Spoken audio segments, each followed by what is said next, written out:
बच्चों नमस्कार, कैसे हैं आप सभी। उम्मीद कर रहे हैं बहुत बढ़िया होंगे। 3 जुलाई के दिन आप सभी का त्रैमासिक परीक्षा होना है मैथ्स का, जो कि पहले सिटिंग में होगा। आप हमारे सामने देख पा रहे हैं कि जैसे ही आप परीक्षा हॉल में जाओगे, यानी कि आप अपने स्कूल में जो आपका परीक्षा हो रहा है, कुछ इसी प्रकार से आपको आपका क्वेश्चन पेपर देखने को मिलेगा। इसी प्रकार से क्वेश्चन आपका science, social science, Hindi, Sanskrit सबका मिला है। तो अब आपको मैथ्स का भी ऐसे ही मिलने वाला है, जिसमें आपको 70 ऑब्जेक्टिव क्वेश्चन पूछे जाएंगे मैथ्स में, जिसमें से आधे क्वेश्चन के जवाब देनी है। 20 आपका शॉर्ट क्वेश्चन होगा, 8 आपका लॉन्ग क्वेश्चन होगा। इस तरीके से टोटल 98 क्वेश्चन, यानी कि 98 क्वेश्चन आपकी परीक्षा में पूछे जाएंगे। और आपको ये बात पता होनी चाहिए कि परीक्षा के एक दिन पहले जो मंटू सर पढ़ाते हैं वो सीधे परीक्षा में टकराता है। इसका जीता जागता उदाहरण आज आपको पता चल जाएगा। यानी आज मैं पढ़ाऊंगा और कल आपके पेपर में 100% पूछा जाएगा, ये आपको बात पता होनी चाहिए। तो यानी कि आज के एक भी क्वेश्चन को, एक भी कंसेप्ट को आपको छोड़ना नहीं है। लगभग 1-1.5 घंटे हम आपके साथ रहेंगे, जिसमें आपको हम ऑब्जेक्टिव क्वेश्चन, शॉर्ट क्वेश्चन और लॉन्ग क्वेश्चन ये सब बताएंगे। और सीधे यकीन करो आपके पेपर में पूछा जरूर जाएगा। तो आइए आज की क्लास को शुरू करते हैं। एक बार फटाफट से जल्दी से मेरे दोस्त दिल का इमोजी भेजेंगे, फटाफट से दिल का इमोजी भेजेंगे। बिहार के हर एक बच्चों के पास शेयर करिएगा, सभी के साथ शेयर करिएगा। तो आइए स्टार्ट करें। एक बार बता दीजिए यस सर यस। तो प्यारा प्यारा दिल बना करके भेजिए कि आप सभी बच्चे रेडी हैं कल के पेपर के लिए। और मैं आपको कॉपी दिखा दूं तो कुछ इसी प्रकार से आपके एग्जाम में कॉपी भी देखने को मिल रही होंगी, मेरे पास है। ठीक है, ये देखो, आप कहते हो सर मंटू सर कैसे आपका क्वेश्चन टच करता। भाई बहुत सारे एनालिसिस होती है, बहुत सारी तैयारियां होती है, तब जाकर के क्वेश्चन आपका टच करता है। ये हमारे पास कुछ कॉपी है बिहार बोर्ड की, ठीक है, जो आप एग्जाम देने जा रहे हो तो आपको इस तरीके से ये मिला होगा। ठीक है, हम आपको दिखाएंगे, इसमें हम रखे हुए हैं सारी चीजें, दिक्कत ना होगा कुछ भी। हम जब खड़े हैं भाई तो कोई दिक्कत ना होगा। इस प्रकार से आपकी कॉपी मिलेगी, क्वेश्चन कराएंगे, पहले समझ लिया करो। कुछ इसी प्रकार से कॉपी होगा, जहां तक मुझे पता है। बिहार विद्यालय परीक्षा समिति है ना, ये 8 पेज का है। किसी विद्यालय में जो है वो 12 पेज का भी मिल रहा होगा, इससे कोई दिक्कत ना है। आपको ये बात ध्यान देकर के रखनी है। ये 8 पेज का मेरे पास था तो मैंने 8 पेज का लगाया, हो सकता है 12 पेज का होगा। इसी प्रकार से आपको लिखा गया होगा। यहाँ पे स्कूल का नाम, कोड जो भी है आप यहाँ पे कोड लिख दीजिएगा। यहाँ पे अपने स्कूल का नाम डाल दीजिएगा, जो भी आपका स्कूल का नाम होगा, अपने नाम, माता जी का नाम, पिताजी का नाम। यहाँ पे सेशन क्या है आपका, क्लास क्या है, सेक्शन क्या है, क्लास का रोल नंबर आपका क्या है, रजिस्ट्रेशन यानी कि आपका पंजीयन क्या है, फैकल्टीज ये आपका संकाय क्या है। ये 11वीं और 12वीं के बच्चे होंगे, उन्हें भरना होता है, आपको कुछ ना भरना, आपको छोड़ देना है। विषय आपका किसका एग्जाम दोगे तो यहाँ पे गणित भर दीजिएगा, यानी मैथ्स। सब्जेक्ट कोड क्या है, 110 सब्जेक्ट कोड भरिएगा। ये बात ध्यान रखिएगा, क्योंकि आपके क्वेश्चन पेपर पे इस तरीके से 110 लिखा हुआ मिलेगा। अगर ये सेकेंड सीटिंग में मैथ ही होता तो 210 होता है ना, फाइनल में होता है। डन है, ये सारी चीजें आप समझ लीजिएगा, इस तरीके से फिलअप कर दीजिएगा। यहाँ पे आपको ऑब्जेक्टिव क्वेश्चन का आंसर करना होता है ना। आइए सबसे पहले क्वेश्चन की ओर बढ़ चुके हैं, और ये क्वेश्चन सीधे आपके परीक्षा में पूछा जाएगा। प्रश्न कह रहा है कि किन्हीं 2 धनात्मक पूर्णांकों a और b के लिए अद्वितीय पूर्ण संख्या यदि q और r हो, जिसमें a बराबर bq प्लस r होता है, तो कौन सा कंडीशन अप्लाई होता है। हमने ये क्वेश्चन बताई थी आपको, मैंने बताया था मेरे बच्चों, यूक्लिड जी आए और कह गए, क्या बात कह गए भाई, जो हम लोगों का r का वैल्यू होता है, या तो वो 0 हो सकता है, या तो वो 0 से बड़ा हो सकता है, और हमेशा वो b से छोटा होगा, लेकिन ऋणात्मक नहीं हो सकता। इसमें से ऑप्शन देखो कौन सा ऑप्शन है, आप फटाफट से बताओ। आप कहिएगा सर ऑप्शन नंबर बी मुझे दिख रहा है, यानी कि बी आपका बिल्कुल सही जवाब हो जाएगा। आपके पेपर में जब ये क्वेश्चन आएगा तब मुझे बताना, ठीक है। एक बार हर एक बच्चों के पास सेशन को शेयर जरूर करिएगा। भाई इसे ऑफ कर देना जल्दी फटाफट से, ठीक है मेरे बच्चों। गुड, यहां तक चीजें समझ में आ गई। अगला क्वेश्चन मेरे बच्चों कह रहा है कि 840 का अभाज्य गुणनखंड क्या होगा। ध्यान दीजिएगा मेरे बच्चों, ये क्वेश्चन आपके पेपर में पूछा जाएगा, कैसे बनाओगे। क्वेश्चन है कि 840 का अभाज्य गुणनखंड क्या होगा। हर एक बच्चा लाइक करेगा सेशन को, हर एक बच्चा सेशन को शेयर करेगा, हर एक बच्चा, बिहार के हर एक बच्चों के पास आना चाहिए, है ना। उतर चुके हैं आपके लिए आज, ऑब्जेक्टिव सब्जेक्टिव सब कुछ पढ़ाएंगे, सीधे पेपर में टकराएगा, इस बात की गारंटी है हमारी, ठीक है, टेंशन ना लेना। 840 का अभाज्य गुणनखंड क्या होगा, देखो आप फटाफट से क्या करना, 840 कैसे गुणनखंड कर देना, 2 से कटाएंगे, 4 दूनी 8 और 20 दूनी 40, यानी कि 420 होगा। 2 से कटाएंगे सर 110 हो जाएगा, सॉरी 110 बोल रहे हैं यार, 2 दूनी 4, 210 हो जाएगा। 2 से कटाएंगे कितना हो जाएगा आपको फटाफट से बताओ, 2 से 10 का 5 दूनी 10, और ये आपका 0 105 यही होगा। अब बताओ क्या कटेगा फटाफट से, 3 अब 3 से कटेगा, 3 तरीका हो जाएगा सर 9 और 1 बच जाएगा, 5 3 हो जाएगा 15, 5 3 15 का 5, 3 तरीका 9 1 10। ठीक है, अब कितना से कटेगा 9 5 14, अब 5 से कटेगा है ना, 5 से कटेगा तो 5 5 एकम 5 4 गया, 9 5 45 यानी कि 19 25 95 और ये हो जाएगा 19 एकम 19 यानी कि 2 इंटू 2 इंटू 3 इंटू 5 इंटू 19 कहाँ पे दिया गया है, कहाँ पे दिया गया 19 बार में नहीं कट रहा, गलती कर दी क्या हमने कहीं यार, 19 11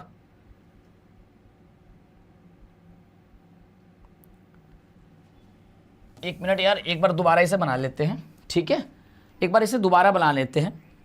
840 को मुझे गुणनखंड करना है, हम इसे 2 से कटाएंगे, कितना हो जाएगा सर 420 हो जाएगा। ध्यान से देखिएगा, 2 से कटाएंगे सर 210 हो जाएगा, सही बात है। फिर 200 कटाएंगे, फटाफट से बताएंगे, जल्दी जल्दी जल्दी जल्दी बताएंगे भाई। 210 करेंगे तो हमारा 105 मैंने लिखा था, 105 हो जाएगा। 105 को आप 2 से भाग नहीं लगेगा, 3 से लगेगा, तो 3 से लगेगा कितना हो जाएगा, 3 से लगेगा, अभी आपको लगाए थे, बताओ फटाफट से। 3 से लगाएंगे, 5 3 15, 3 3 का 9, 35 था ना, 95 लिख दिए थे क्या वहाँ पे, 3 7 5 35 और एक हो जाएगा सर 7 एकम 7, मतलब 2 इंटू 2 इंटू 3 इंटू 3 इंटू 7। ये देखो कहाँ पे ऑप्शन है, 2 इंटू 2, 3 बार 3 आना चाहिए, 1 बार 5 1 बार 7, ऑप्शन नंबर सर ए होगा, सॉरी वहाँ पे मिस्टेक हो गया था मेरे से। ठीक है, आगे बढ़ते हैं। अब कह रहे देखो 714 का आभाज्य गुणनखंड क्या हो सकता है।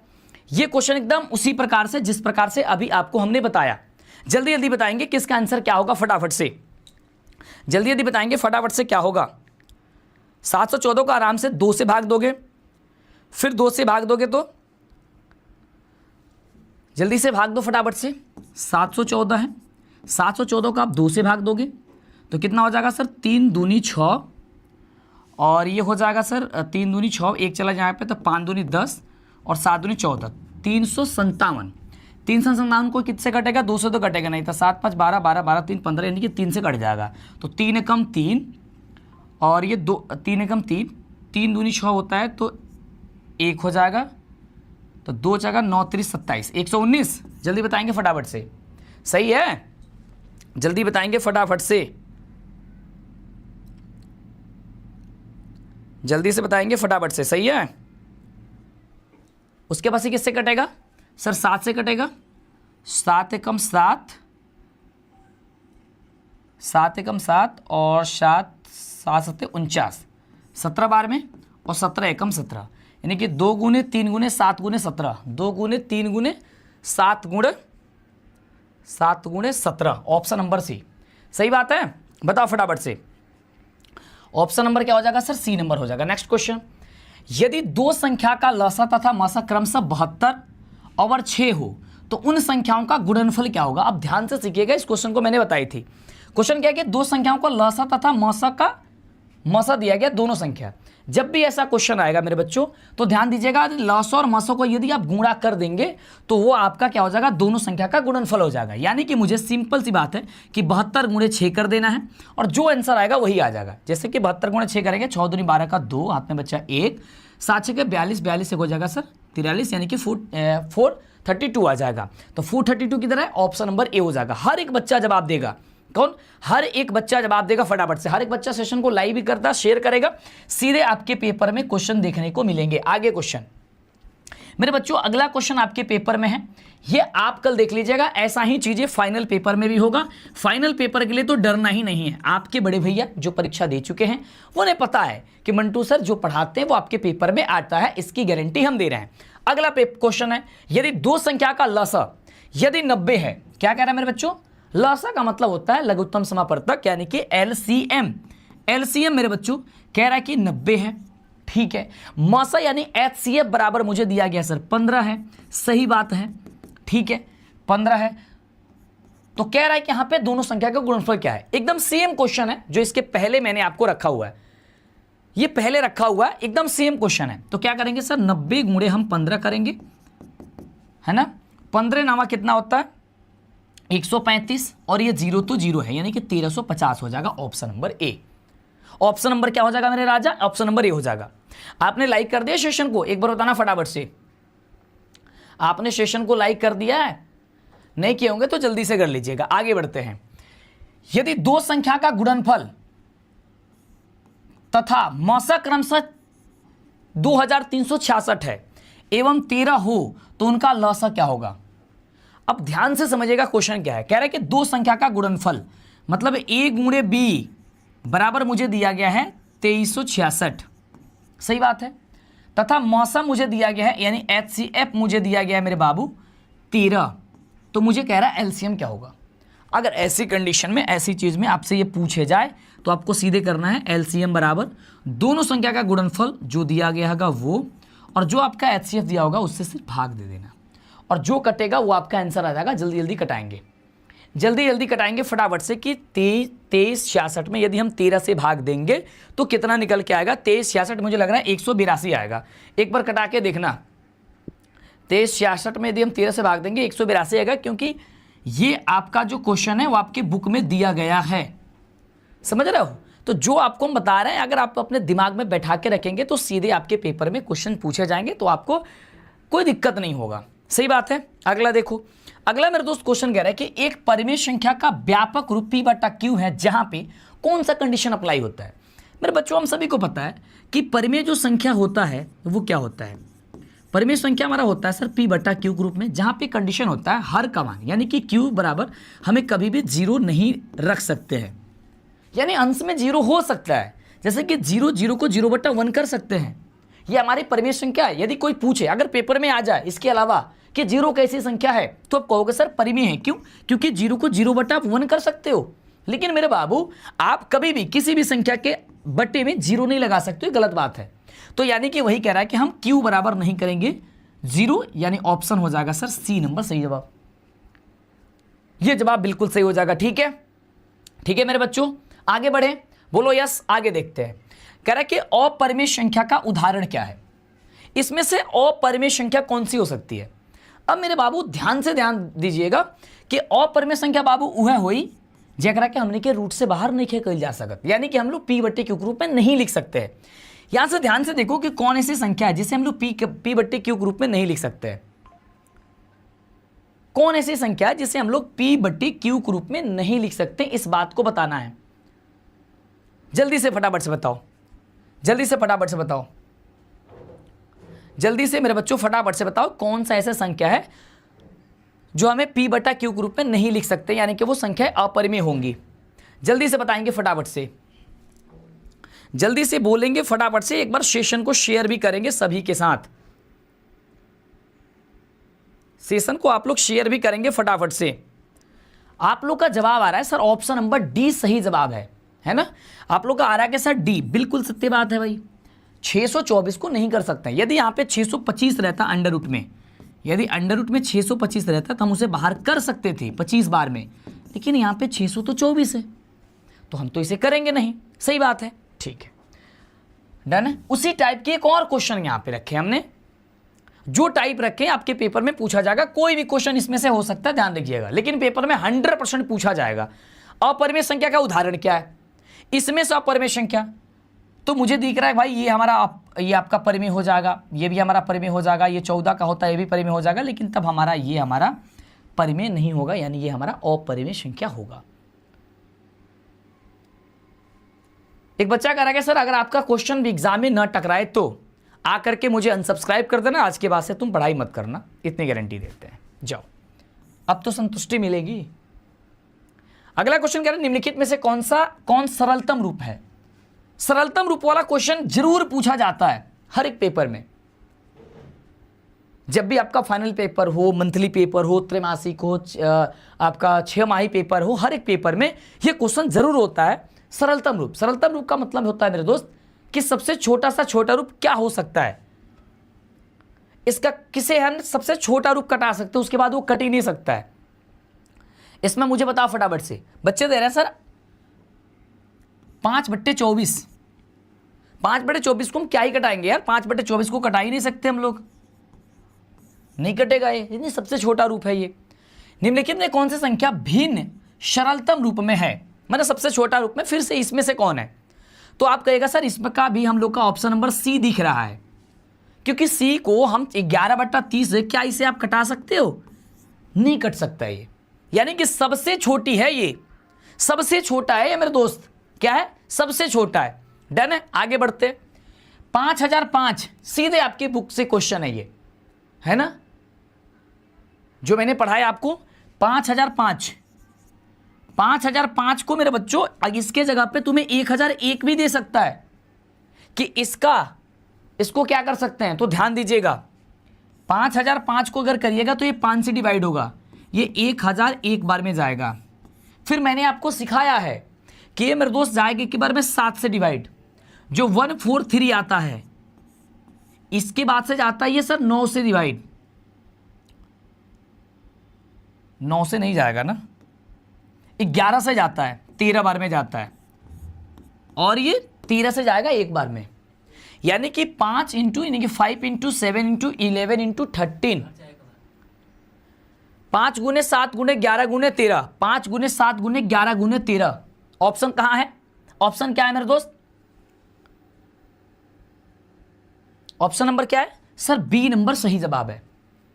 अगला क्वेश्चन, पाई कैसी संख्या है? हर जगह कॉमन होता है, मैं हर एक पेपर के लिए इसे इंपॉर्टेंट बोलता हूं, हर एक पेपर के लिए इंपॉर्टेंट बोलता हूं, हर एक बच्चा बता सकता है, जो भी विद्यार्थी मेरे से पढ़े हैं हर एक विद्यार्थी बता सकते हैं कि इसका आंसर क्या होगा, कि पाई हमारी एक अपरिमेय संख्या है भाई, पाई हमारी एक अपरिमेय संख्या है।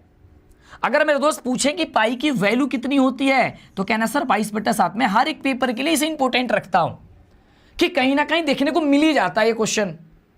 बहुत प्यारा क्वेश्चन है, बहुत प्यारा क्वेश्चन है ये क्वेश्चन, आपको कहीं ना कहीं देखने को जरूर मिल जाएगा। समझ रहे हो मेरी बात को? यस या नो? गुड, आगे बढ़े। अगला देखो, कह रहा है कि निम्नलिखित में कौन से युग्म सह अभाज्य संख्या है? यहां पे अ नहीं होगा, सह अभाज्य संख्या होगा, ये अ को हटा दो। और ये क्वेश्चन आजकल बहुत कॉमन हो गया है, मैंने इसीलिए रखा है, और देखना पेपर में पूछा जा सकता है। सहअभाज्य, सहअभाज्य का मतलब बस एक ही बात ध्यान रखना कि यार जिसका HCF सिर्फ 1 निकल के आएगा, जिसका HCF कितना निकल के आएगा? सिर्फ 1 निकल के आएगा, वही आपका होगा सहअभाज्य संख्या। अब इसमें किसका HCF 1 निकल के आएगा, अब आपको दिमाग लगानी है। ये कौन ऐसी दो संख्याएं इसमें, जो कौन ऐसे ऑप्शन है जिसका HCF 1 हो सकती है? जल्दी से।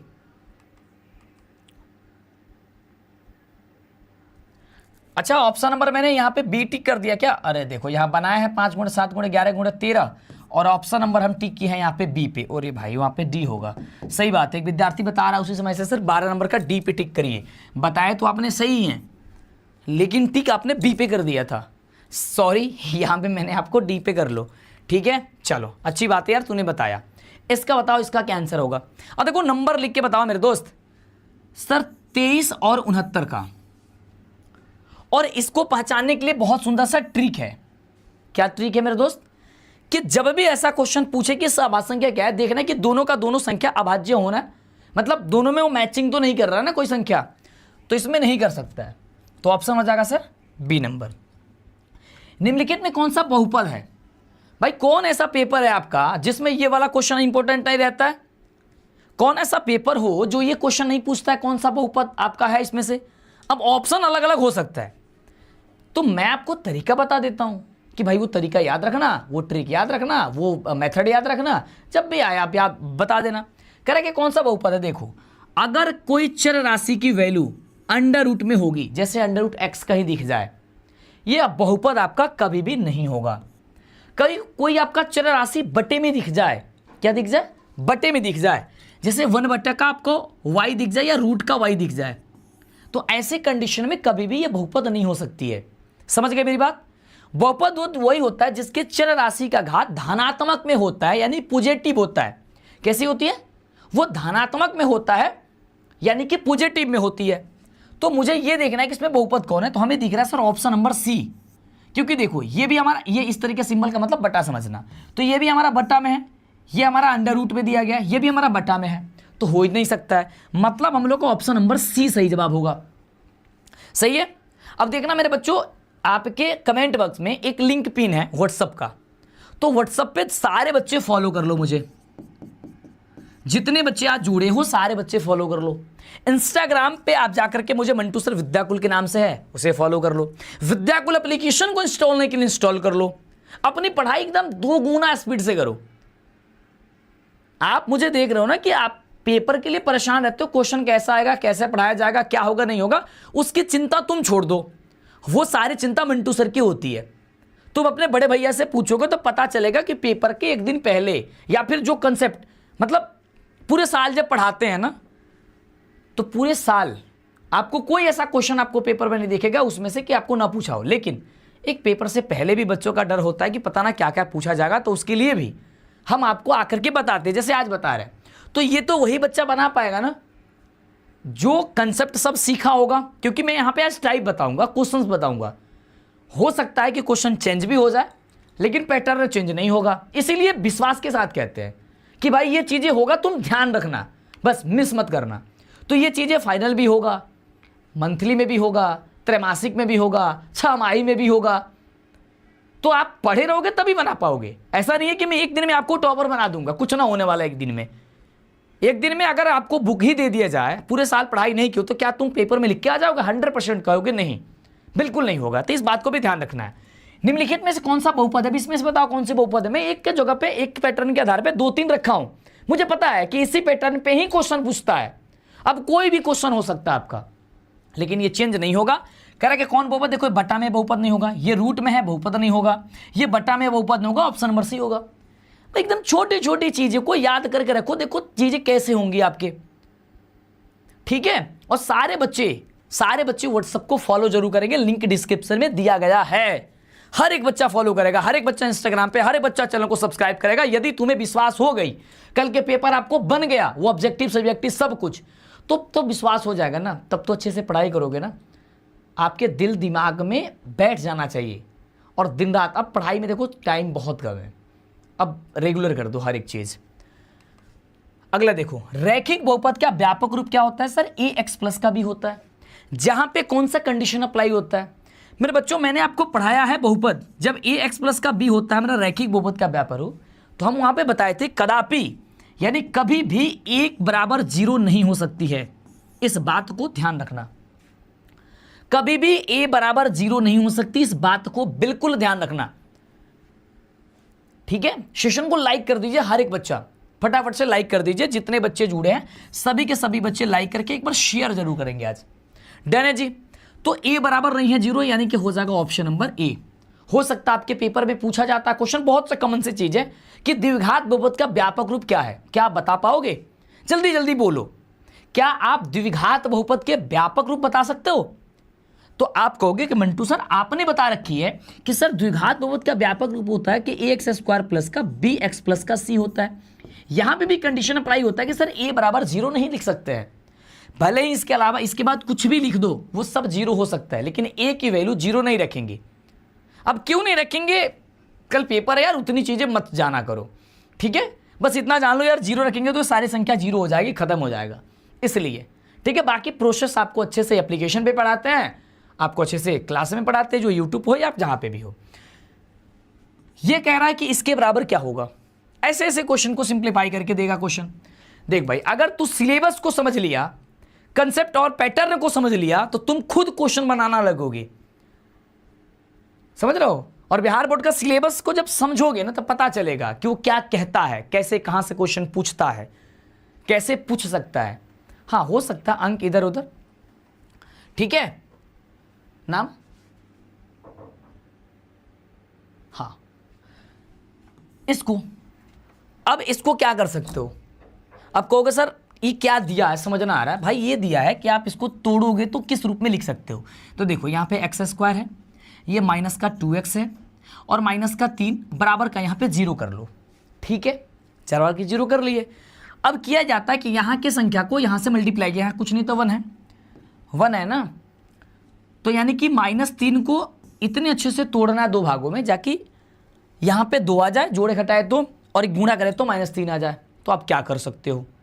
आप यही कर सकते हो ना कि सर यदि मैं -3 में यदि +1 जोड़ देता हूँ तो -2 मुझे आ जाएगा, और -3 में यदि 1 को गुणा करेंगे तो -3 आ जाएगा। तो सिंपल सी बात है, हम लिख सकते हैं इसके बदले x² और इसके बदले लिख सकते हैं सर -3x, अब प्लस का x लिख सकते हैं, माइनस का 3 बराबर का 0। ये 4 संख्या में बट गया। अब मुझे इसमें से कमन निकालनी है, मतलब कमन का मतलब होता है दोनों में मिलता जुलता, 4 खंड में है तो इसमें से और इसमें से निकालेंगे। ये x है, इसको बाहर करेंगे, क्या बचेगा यहाँ पे x, यहाँ पे क्या बचेगा सर 3। देखो कमन का मतलब दोनों में क्या मिल रहा है, यहाँ देख रहे हैं सर x मिल रहा है तो x कर दिए, यहाँ 3x में से क्या मिल रहा है x बाहर है तो -3 बच जाएगा। फिर उसी प्रकार से इसमें क्या बचेगा सर 1, तो यहाँ पे क्या हो जाएगा सर x हो जाएगा, यहाँ पे -3 हो जाएगा। सही है, बराबर का हम इसको लिख सकते हैं सर 0। अब ये x ये 1 एक साथ हो जाएगा, यानी कि x प्लस का 1, और ये हो जाएगा सर इन दोनों में से देखो x - 3 दोनों है, इसके बराबर 0। बस यही चीज़ तो कहीं देखो दिया गया होगा, x प्लस का 1 और x - का 3 ऑप्शन नंबर सी में दिया गया है। क्या दिया हुआ, सी में। एकदम सीखते जाना है भाई। क्या कर रहे हो सर, थोड़ा फास्ट कराइए भाई, फास्ट करना है, ABCD करा के चले जाएं। तेरे को फास्ट करना तो चले जा मेरे क्लास से, सीधी सी मेरी बात है भाई। अगर तुम्हें फास्ट पढ़नी है, तुमको ABCD करनी है तो हमें नावत है तो चले जा, क्योंकि हमको क्या पता है किसका आंसर क्या होगा जब तक ना बनाएंगे यार। और बनाएंगे तो सिखा रहे हैं ना, तो सीख ले भाई। अब एक दिन के लिए पास होने के लिए आया है तो चले जा भाई। पढ़ाई ऐसा करो जिससे कि आप अगर क्वेश्चन का ही नंबर बदल दे तो क्या करोगे, अंकवा बदल दे तो क्या करोगे, तब तुम्हारे पास कोई ऑप्शन है नहीं है। तो भाई पढ़ लिया कर यार, ये तुम्हारे लिए पढ़ा रहे हैं, किसी और के लिए नहीं पढ़ा रहे हैं। आगे देखो, यदि बहुपद इतना इतना इतना है तो कह रहा है कि p × 2 बराबर क्या होगा, तो जहां जहां x है वहां वहां 2 रख दो, तो x² है तो 2 का स्क्वायर कर दो, -3 गुणे यहाँ पे 2 कर दो, माइनस का 4, तो 2 दूनी हो जाएगा 4, 3 दूनी हो जाएगा सर 6, और माइनस हो जाएगा सर यहाँ पे 4। ठीक है, तो 4 और 4 कट जाएगा, माइनस का 6 बच रहा, माइनस का 6 ऑप्शन हो गया, हो तो गया। एकदम सिंपल सा है। बहुपद इसके योग क्या होगा भाई, ये पूछेगा क्वेश्चन, एक ट्रिक भी सीख ले आज मेरे भाई। पूछेगा अगर अल्फा प्लस बीटा बराबर क्या होगा, कोई भी क्वेश्चन दिया तुम्हें टेंशन ना लेना, बीचवा का अंक देखना क्या है, कुछ नहीं तो -1 है तो चिन्ह बदल देना, क्या हो जाएगा 1 बटा, आगे कुछ दिया गया है यस तो 1/3 दिया तो 3 लगा दो, यानी 1/3 आपका आंसर हो जाएगा ऑप्शन नंबर सी। उसी प्रकार से कह रहा है इसमें शून्यकों का गुणनफल क्या है, यानी अल्फा इंटू बीटा पूछ रहा है। ये ट्रिक सब सीख ले भाई, काम ही करेगा तुमको। तो इसमें देखना बीच वाला क्या है, -7 है, चिन्ह बदल के लिख दो 7 हो जाएगा, सॉरी या अल्फा इंटू बीटा पूछा ना, तब लास्ट देखना, लास्ट क्या है -3, इसमें चिन्ह मत बदलना गुणा वाले में। और आगे कुछ दिया है यस 6 दिया, कटा दो इसको, 3 दूनी 6, -1/2 हो गया, -1/2। एकदम आराम से क्वेश्चन को सॉल्व कर लो। आगे देखो, यदि इतना और इतना को इतना से भाग दिया जाए तो शेषफल क्या होगा। अब भाग तो देना पड़ेगा भाई, कैसे भाग देते हैं, बहुपद का भाग आपको सिखाएं, x + 2 भाग देंगे किसमें, तो 2x² प्लस का 3x प्लस का 1 कितना बार में जाएगा मेरे राजा, जल्दी बता फटाफट से। कहोगे सर x है 2x² लाना है तो मुझे किससे गुणा करना होगा, कहोगे सर 2x से ही गुणा करना होगा, तो हमारा ये हो जाएगा सर 2x²। तो 2 से भी तो 2x में गुणा करना पड़ेगा, 2 दूनी हो जाएगा सर 4, यानी कि 4x हो जाएगा। अब देखो घटाते हैं, माइनस माइनस माइनस हो जाएगा, ये ऊपर प्लस नीचे माइनस, खत्म हो जाएगा। ये दोनों एक समान जाति का है तो यहाँ पे 3x प्लस में है, ये माइनस में, तो कर देंगे सर यहाँ पे -x, और ये आपका +1 है तो 1 कर देंगे। ठीक है, तो मुझे शेषफल क्या मिल गया, यही मिल गया। अब इसका आगे तो कट ही ना सकत है, तो -x प्लस का 1 होना चाहिए ना, इसका कैसे गड़बड़ हुआ क्या भाई।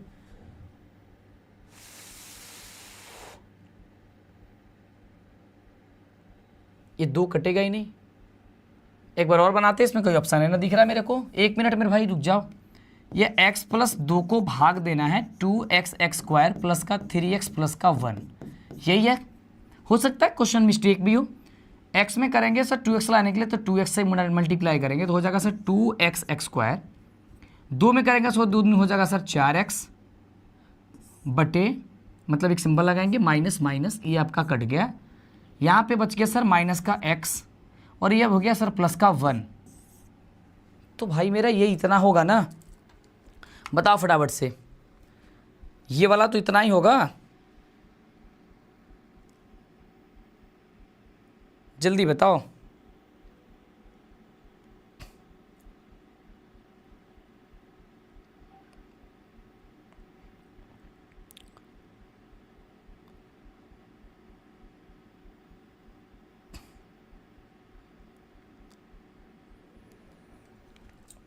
और इसमें कोई ऑप्शन ही ना दिखा था मुझे, शेषफल की वैल्यू बताना है। हो सकता है यार मिस्टेक हो।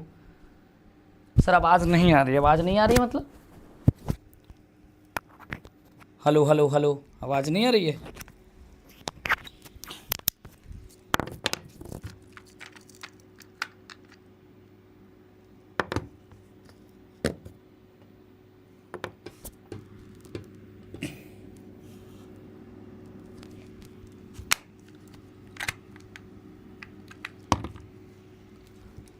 हेलो हेलो हेलो, एक मिनट एक मिनट एक मिनट एक मिनट एक minute, hello hello hello hello hello hello hello, आवाज़ आ रही है? एक मिनट भाई रुक जाओ, ये आवाज़ क्यों नहीं आ रही है? आवाज़ आ रही है आप लोग को? रुक जाओ, हेलो हेलो हेलो, एक मिनट एक मिनट एक मिनट एक minute, hello hello hello hello, ठीक तो भाई, आवाज़ तो आ रही है? आवाज़ तो आ रही है यार, कह रहे हो आवाज़ ना आ रही है।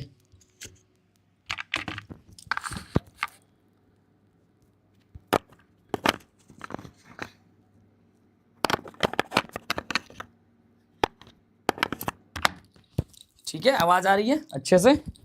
ठीक है चलो, आवाज़ आ रही है ना?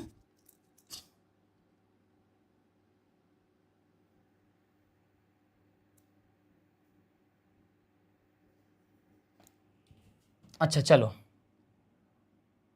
बनाते हैं आगे, आगे डिवाइड कर लेते हैं इसको, इसके आगे और भी हो जाएगा।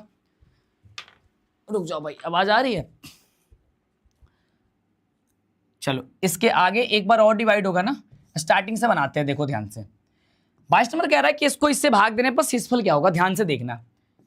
हमें भाग देना सर x प्लस 2 से, भाग देना sir 2x x square plus का 3x प्लस का 1, कितना बार में जाएगा सर? 2x बार में जाएगा, तो हो जाएगा सर 2x स्क्वायर, 2 से फिर 2x कर रहे हैं, 2 दूनी हो जाएगा सर 4x, ये माइनस एक कट के खत्म हो गया, यहाँ पे हो गया सर -x, ये हो गया प्लस का 1।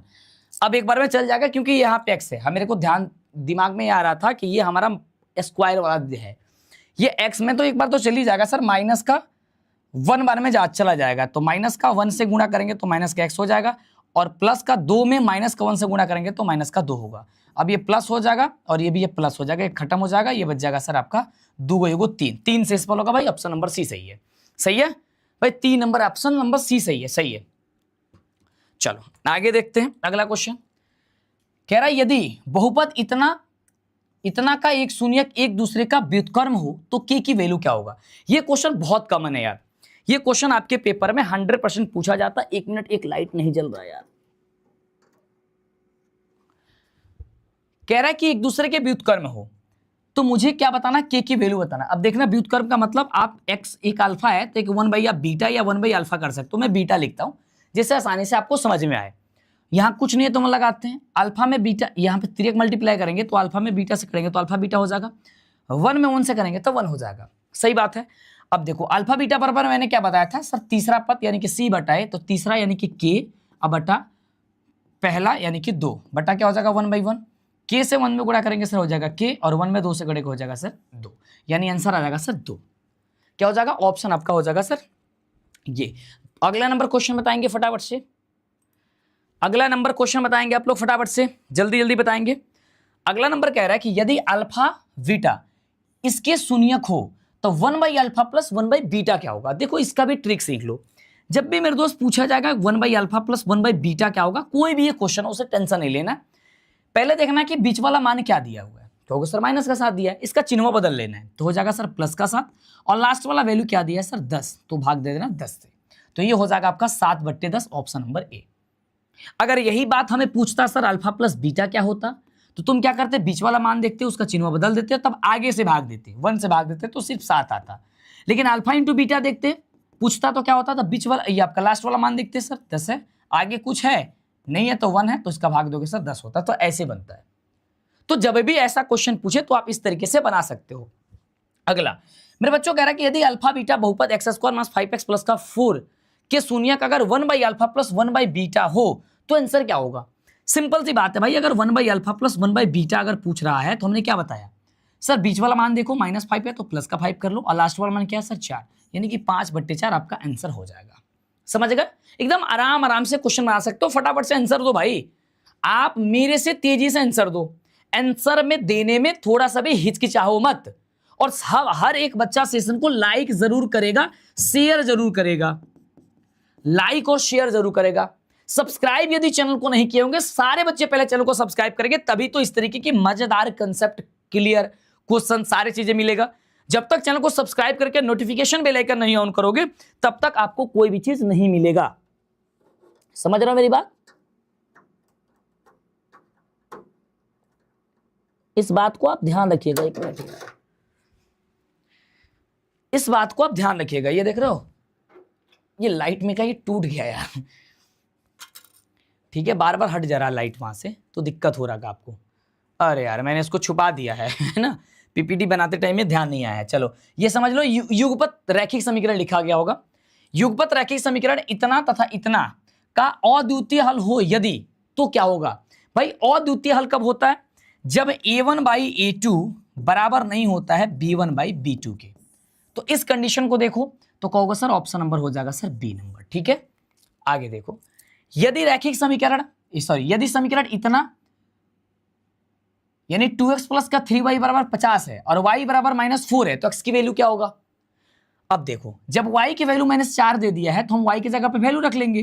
तो 2x प्लस का 3 y की जगह मैं रख लेता हूं -4 बराबर ये हो जाएगा सर 50। तो हो जाएगा सर 2x प्लस 4 3 हो जाएगा सर 12 बराबर हो जाएगा सर 50। 2x बराबर हो जाएगा सर 50 और ये माइनस उधर जाएगा तो प्लस में हो जाएगा। तो हो जाएगा सर 2x बराबर ये हो जाएगा सर 62। तो करेंगे तो भाग करेंगे तो क्या हो जाएगा 31 दूनी 62, यानी x बराबर हो जाएगा सर 31, जो कि ऑप्शन नंबर डी दिया है।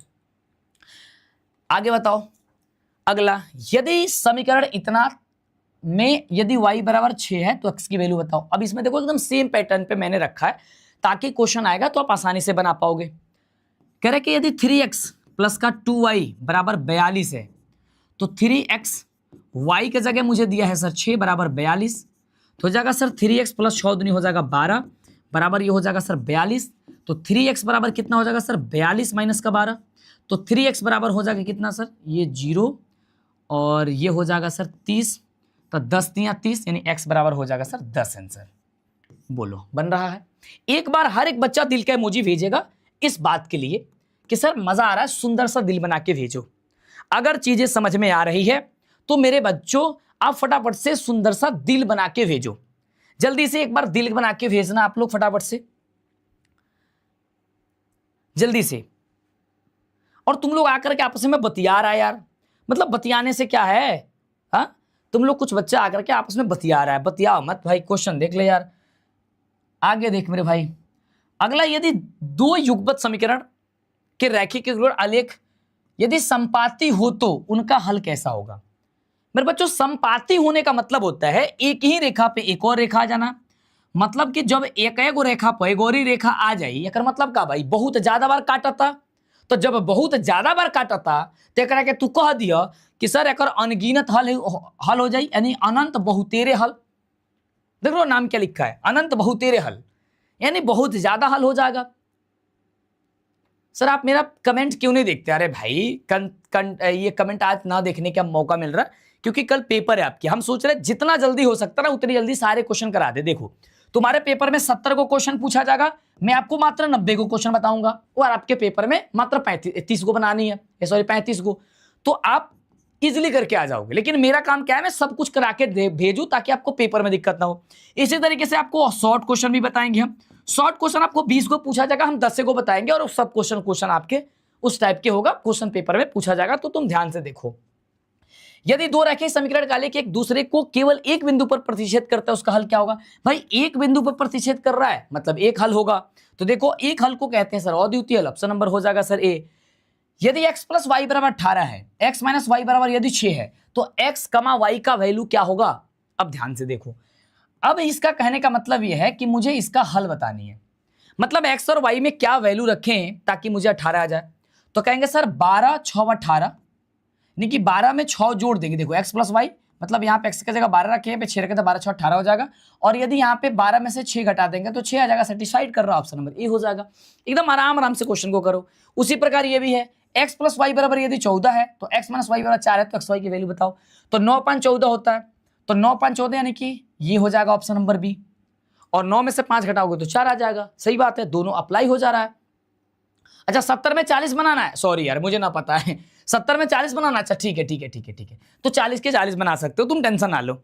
70 में 40 बनाना, सॉरी 70 में 40 बनाना है तो बना सकते हो। आगे देखो मेरे बच्चों, सुनिए कितना तथा इतना वाला द्विघात बहुपद बता दीजिए। अब ध्यान से सुनिएगा इस कंसेप्ट को। ये शून्यक दिया है, मतलब ये अल्फा का वैल्यू दिया है -2 और बीटा का वैल्यू दिया है भाई मेरे -3। कैसे क्वेश्चन बनाते हैं उसे सीखो। तो तुम्हें देखो ट्रिक के माध्यम से बता देते हैं। एक बार क्या करना है, इसको अल्फा प्लस बीटा का वैल्यू निकाल लेना। तो -2 और जोड़ोगे -3, ठीक है, जोड़ोगे यहां पे देखो -2 अब प्लस करोगे सर -3, तो कितना हो जाएगा सर -5 हो जाएगा। और ये अल्फा इंटू बीटा निकालोगे तो क्या होगा सर, -2 में -3 से गुणा करोगे तो 3 दूनी 5 हो जाएगा, प्लस का 5 हो जाएगा, सॉरी 3 दूनी 6 हो जाएगा। अब जो अल्फा प्लस बीटा आया होगा ना, ट्रिक ये कहता है कि इसका चिन्ह बदल दो, हमारा ट्रिक। तो -5 है तो 5 हो जाएगा, यानी कि 5 और 6 ढूंढो, कहीं दिख रहा है, +5 + 6 +5 + 6, ऑप्शन नंबर डी होगा। तुम बना के देख लेना मेरे दोस्त, बना के देख लेना, यही आएगा आंसर। आगे देखो, शून्यक यदि -1 हो और -4 हो तो द्विघात बहुपद क्या होगा। मैंने क्या बताया, सबसे पहले देखो अल्फा दिया है तो -1 दिया है, बीटा दिया है सर -4 दिया है, तो अल्फा प्लस बीटा बताओ। तो कहोगे सर -1 में -4 जोड़ेंगे तो हमारा क्या हो जाएगा सर, -5 हो जाएगा, प्लस माइनस माइनस होता है। और यदि अल्फा इंटू बीटा करेंगे तो क्या होगा सर, -1 में -4 से मल्टीप्लाई करेंगे तो प्लस का 4 आएगा, तो -5 और -4। अब यहां पे माइनस जो 5 है इसका चिन्ह बदल लो, 5 हो जाएगा। मैंने बोला ना बस चिन्ह बदल लेना ताकि आसानी से हो जाए। अब ऑप्शन को देखना कि 5 और 4 कहां दिख रहा है, तो कहोगे सर 5, पहले 5 दिखना चाहिए बाद में 4, तो 5 और 4, ऐसा नहीं कि 4 5 हो, यह बात में ध्यान रखना, पहले 5 और 4 होना चाहिए। बहुपद इतना के शून्यकों का योगफल क्या होता है, मतलब अल्फा प्लस बीटा। तुम्हें बस इतना ध्यान रखना है कि बीच में क्या दिया है, बी, इसका चिन्ह बदल लेना है, प्लस का भी है तो माइनस का भी, और आगे जो दिया उससे सिर्फ भाग दे देना है, आगे आंसर -b/c। तुम्हें कोई फॉर्मूला याद नहीं करना यदि हम खड़े हैं तो, और ऐसे ही आपको सारी चीजें, सारी क्वेश्चंस आपको पढ़ाते हैं। तो इसलिए कहते हैं भाई चैनल को सब्सक्राइब कर लो, व्हाट्सएप को फॉलो कर लो, सभी बच्चों को बता दो, फटाफट से आगे बढ़ते हैं। यदि बहुपद इतना के शून्यक यदि अल्फा बीटा हो तो अल्फा प्लस बीटा, देखो जैसे अल्फा प्लस बीटा पूछा, बीच वाला वैल्यू देखो क्या है, -8 है, चिन्ह बदल लो 8 हो जाएगा। आगे वाला क्या है सर, 5 है, 8/5 इसका आंसर हो जाएगा, बन गया आपका। आगे देखो, द्विघात समीकरण इतना का विवेचक क्या होगा। जब भी विवेचक पूछे सिर्फ तुम्हें डी निकालना है। डी का फॉर्मूला होता है सर b² - 4ac। बी का जगह है 7, 7 का स्क्वायर करेंगे 7 7 हो जाएगा 49, माइनस 4 गुणे ए की जगह हो जाएगा सर हमारा 5, और सी के जगह हमारा हो जाएगा सर -2। तो क्या हो जाएगा सर 49 माइनस, ये हो जाएगा सर 5 दूनी 10, 10 सौ का 40, ये हो जाएगा सर -40। ठीक है, -40 नहीं होगा, माइनस माइनस सब प्लस हो जाएगा, ये होगा ना, तो आपका 89 आ जाएगा, ऑप्शन नंबर ए। ठीक है, बन गया। द्विघात समीकरण इसका विवेचक क्या होगा, पर जब भी विवेचक पूछेगा मैंने क्या बताया, b² - 4ac कर लेना। तो b के जगह पे यहाँ पे c है तो c² हो जाएगा -4 गुणे a के जगह यहाँ पे b है तो तुम b कर लो, तो 4b, और c के जगह a है तो a कर लो, यानी कि c² - 4ba, c² - 4ba, या चाहे ab जो भी है, तो आपका हो जाएगा सर ऑप्शन नंबर सी। समझ में आ रहा है, कुछ समझ में आ रहा है, बन रहा है कि नहीं बन रहा है, मेरे को बताओ फटाफट से, बन रहा है। अरे यार इस लाइट से तो हम परेशान हैं, रुक जाओ, ये पता ना कैसे ये हट जा रहा है। ठीक है, बन गया ये, ठीक है। आगे देखते हैं। सर एक बात पूछो भाई, जितनी बात पूछना उतना पूछो। द्विघात समीकरण इतना का विवेचक क्या होगा। विवेचक का मतलब क्या होता है सर, डी बराबर होता है b² - 4ac, मैंने अभी आपको बताया। तो यह b² का मतलब क्या होता है, -1 है तो 1 का स्क्वायर कर दो, 1 हो जाएगा, -4 गुणे a की जगह क्या है 1 है, और c की जगह क्या है सर 2 है, तो हो जाएगा सर 1, 4 दूनी हो जाएगा सर 8, यानी कि हो जाएगा सर -7 ऑप्शन नंबर बी हो जाएगा। समझ लो बात को, यस या नो, गुड। आगे देखो, द्विघात समीकरण इतना के मूलों की प्रकृति क्या हो। अब देखना, एक बात ध्यान सुनना, जब भी मेरे दोस्त मूलों की प्रकृति पूछेगा, जब भी आपको मूलों की प्रकृति पूछेगा तो तुम्हें वहां डी की वैल्यू निकालना है। यदि डी की वैल्यू 0 आएगा तो मूल वास्तविक होता है। कैसा होता है, मूल वास्तविक तथा समान होता है। कैसा होता है, वास्तविक और समान होता है। ठीक है, और डी की वैल्यू यदि बड़ा होता है 0 से तो मूल अवास्तविक होता है। मूल होता है उसका, मूल उसका अवास्तविक होता है, मूल वास्तविक होता है, और वास्तविक और असमान होता है। क्या होता है, असमान। और डी का मान छोटा होता है 0 से, मतलब निगेटिव में, मतलब माइनस में आएगा ना, तो तुम कहोगे कि भाई इसका मूल होगा ही नहीं, यानी कि इसका अस्तित्व है ही नहीं। सीधी सी बात, बस ये ध्यान रखना है।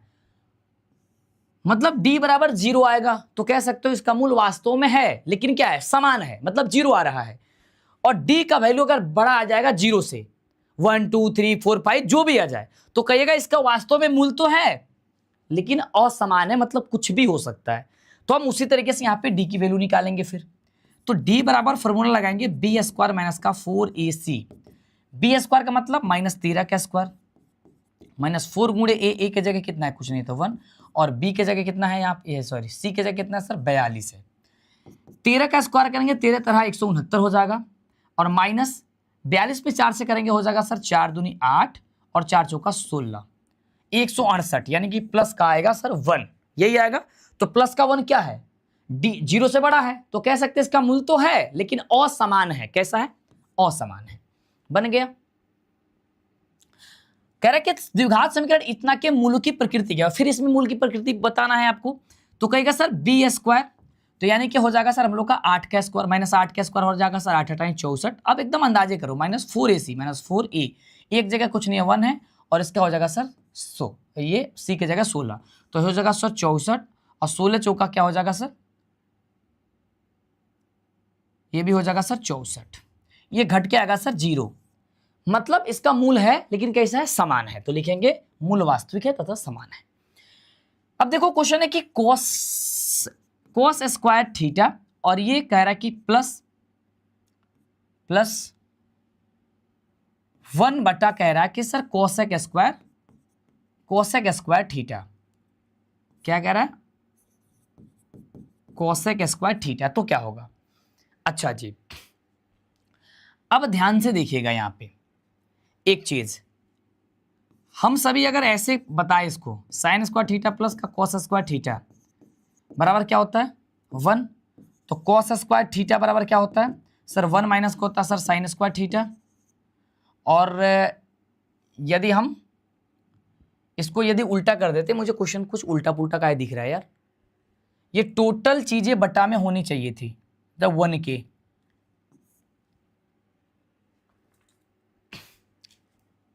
नहीं तो 1 को इसको साइन में चेंज कर लो, चाहे ऐसे भी बना सकते हो इसको, कई गो तरीका है। कॉसेक स्क्वायर थीटा है प्लस इसके जगह पे तुम लिख सकते हो 1 के जगह पे लिख सकते हो हम साइन स्क्वायर थीटा, प्लस कैसे भी बना सकते हैं सर कॉस स्क्वायर थीटा, लेकिन लंबा प्रोसेस हो जाएगा ये कर सकते हैं सर कॉसेक थीटा, ये कर सकते हैं sir 2 cos square theta plus हो जाएगा सर साइन स्क्वायर थीटा बटा सर हो जाएगा सर कॉसेक स्क्वायर थीटा।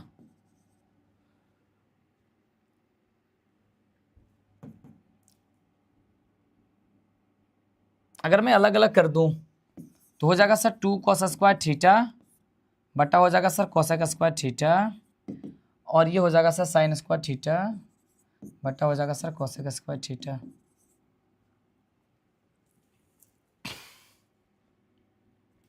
रुक जाओ, यहीं पे हम अलग कर देते हैं इसको, ये हमारा कॉस स्क्वायर थीटा है बटा इसको कर देते हैं सर कॉसेक स्क्वायर थीटा, और प्लस में 1 बटा लिख देते हैं सर कॉसेक स्क्वायर का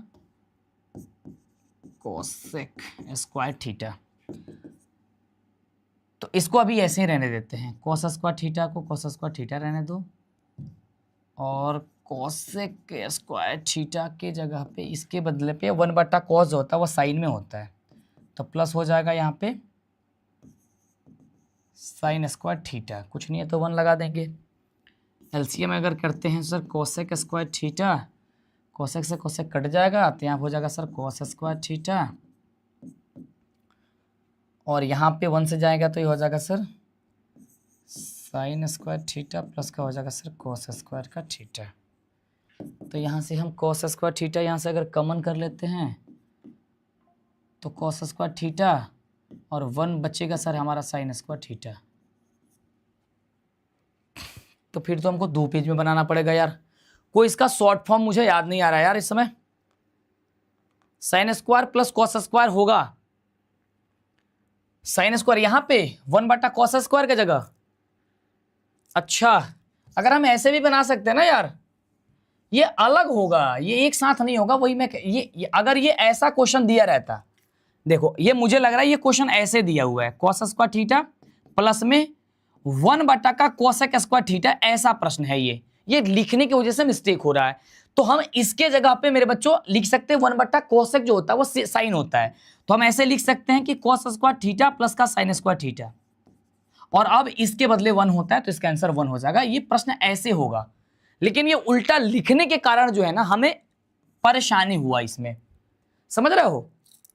ये टाइपिंग जो हमारा हुआ है उस टाइपिंग में ये क्वेश्चन ऐसे दिया हुआ है, cos स्क्वायर थीटा प्लस में है 1 बटा का कोसेक स्क्वायर थीटा, ये क्वेश्चन ऐसा होना चाहिए था। ऐसा होगा तब ये इसका आंसर 1 आ जाएगा। कैसे आएगा ये मैंने आपको अभी बता दिया, समझ गई बात को। चलो आगे देखो, कह रहे कि साइन थीटा बराबर यदि 4 बटा 5 है तो cos थीटा क्या होगा।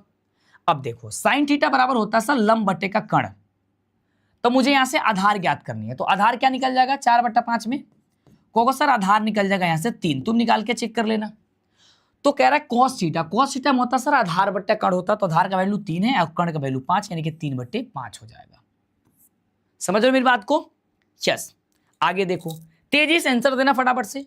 अब देखो यहाँ पे साइन थीटा बराबर यदि 5 बटा 13 है तो cos थीटा क्या है, फिर यहां से देखो लंब बटा कर्ण होता है, आधार निकालना है तो 5 और 13 का कॉम्बिनेशन 12 के साथ होता है, मतलब 12 आधार निकल जाएगा और कर्ण हमारा 13 है तो 12 बटा 13 ऑप्शन नंबर ए हो जाएगा। समझ गई बात। आगे देखो, यदि त्रिभुज एबीसी में कोण एबीसी बराबर यदि 90 डिग्री है तो tan ए की वैल्यू क्या होगी। अब देखना ध्यान से इसमें, अब देखो ये कैसे बनाओगे, ये आपका एक समकोण त्रिभुज बनाओ। कह रहा है कि त्रिभुज एबीसी में कोण एबीसी, ए बी और सी में यह 90 डिग्री है, तो कह रहा कि tan ए मतलब कि ये वाला, तो हमने आपको बताया था कि जिसके सामने को भुजा मतलब जिस कोण को कहेगा उसके सामने की भुजा लंब होती है, तो लंब हमारा हो जाएगा सर BC और आधार हो जाएगा हमारा AB, और tan पूछ रहा है तो हो जाएगा हमारा ये AB, तो हो जाएगा सर BC बटा AB, तो क्या हो जाएगा सर BC बटा AB ऑप्शन नंबर बी। समझ गए ये चीजें, ठीक है। आया क्वेश्चन अगला, कह रहा कि साइन 69 डिग्री अब बट्टे का cos 21 डिग्री। अब देखो ये क्वेश्चन अगर ऐसा लिखा होता तो तुम्हें भी खुद देख करके समझ में आ जाता, देख रहे हो इस तरीके से ये बट्टा लगा के ऐसे लिख लो। अब बताओ इसको आंसर क्या होता है सर 1 होता है, साइन 90 मिनट्स या cos 90 मिनट्स में से चेंज कर लेंगे तो ऑप्शन हो जाएगा ये नंबर। ऐसा क्वेश्चन तुम्हें कभी भी दिखे ना तो तुम इसका आंसर 1 कर लेना। निम्नलिखित में से इकाई के बराबर नहीं है, इसमें से कौन इकाई के बराबर नहीं है, मतलब इकाई का मतलब होता है एक के बराबर। क्या क्वेश्चन है, क्वेश्चन ये पूछ रहा है कौन एक के बराबर नहीं है। तो मेरे दोस्त देखो ये इसके बराबर भी 1 होता है, कोसेक स्क्वायर थीटा माइनस का कॉट स्क्वायर थीटा बराबर भी 1 होता है, और sec square theta minus ten square बराबर भी 1 होता है, लेकिन इसके बराबर 1 नहीं होता है।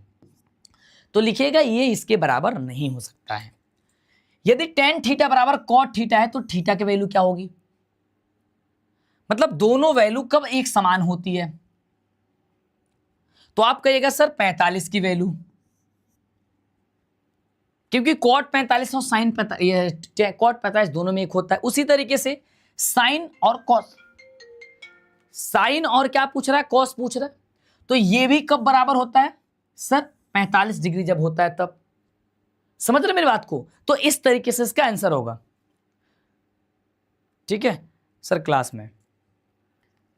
ठीक है बच्चों आगे बढ़ते, देखो यहां पे कह रहा है कि cos 30 की वैल्यू क्या होगी, cos 30 की वैल्यू, cos 30 की वैल्यू क्या होती है सर 1 बटा, अब देखो ध्यान से, cos जो 30 होता है, cos 30 अगर हम sin 30 पूछते तो तुम क्या कहते सर, अगर हम sin 30 कहते तो तुम कहते सर 0 और 1 बटा, ये आपका 1 बटा 2 होता, लेकिन मुझे यहां पे cos 30 पूछा है। तो हमने एक कंसेप्ट भी आपको सिखा रखा था, क्या कि साइन में जो वैल्यू होती है साइन 0, साइन 30, यहां से लिखते हैं देखो ध्यान से, साइन में जो वैल्यू होती है साइन 0, ये आपका हो गया मेरे बच्चों साइन 30, ये आपका हो गया साइन 45, ये आपका हो गया सर साइन 60, ठीक है, ये आपका साइन का 90। तो जो साइन इधर से चलता है तो कॉस हमारा इधर से चलता है। इस बात को ध्यान रखिएगा, साइन हमारा इधर से चल रहा है तो कॉस हमारा इधर से चल रहा है, तो हमारा ये कॉस हो जाएगा, मतलब इधर से कॉस 0 और कॉस 30 होगा। मतलब हमारे किसके बराबर होगा, साइन 60 के बराबर होगा। तो इसलिए हम कहेंगे सर साइन 60 वाला ऑप्शन सही है। समझे कि नहीं समझे मेरी बात? सर त्रिकोणमिति से भी आएगा, बिल्कुल आएगा। तुम्हें त्रिकोणमिति की बात नहीं है, सारे चैप्टर से आएगा जो मैं पढ़ा रहा हूं। और मैंने इसीलिए हुंकार बैच में बच्चों को त्रिकोणमिति पढ़ा दिया है और यूट्यूब पे भी त्रिकोणमिति पढ़ा दिया है। यह बात हम कह रहे हैं कि आपके त्रिकोणमिति से भी क्वेश्चन आएगा। मैं बता रहा हूं, देखो आपकी प्रायिकता से भी क्वेश्चन आएगा, आपके त्रिकोणमिति से भी क्वेश्चन आएगा, आपके बहुपद से भी क्वेश्चन आएगा, आपके वास्तविक संख्या से भी क्वेश्चन आएगा, आपके निर्देशांक ज्यामिति से भी क्वेश्चन आएगा, आपके त्रिभुज से भी क्वेश्चन आएगा, आपके हाइट एंड डिस्टेंस से भी क्वेश्चन आएगा, आपके वृत्त से भी क्वेश्चन आएगा। हर एक चैप्टर से क्वेश्चन आएगा। अब आपके मन में सवाल होगा कि सर ये बात आपको कैसे पता और ये चीजें कैसे हो सकती है कि हम लोग अभी 4 महीने 3 महीने और फर्स्ट टर्म का पेपर दे रहे हैं, तो सारे चैप्टर से क्यों आएगा? मेरे बच्चों, अगर मैं आप सभी को बिहार बोर्ड का सिलेबस दिखाऊं तो तुम्हें अंदाजा लगेगा कि बिहार बोर्ड ने अपने सिलेबस में ये बात कही है कि कौन से एक्सरसाइज, कौन से चैप्टर किस महीने में पढ़ना है। तो उसमें उसने सारे चैप्टर्स को, हर एक चीज को उसने उसमें बताया है। देखना चाहोगे, देखना चाहोगे तो कौन में दिखा देता हूं। देखना चाहते हो तो मैं बोर्ड पे अभी लगाऊंगा, मैं बोर्ड पे मेरे बच्चों अभी लगाऊंगा, अभी दिखा दूंगा। देखो तुम्हें अगर ये चाहिए तो मैं दिखा देता हूं, रुक जाओ, मैं दिखाई देता हूं तुम लोग को।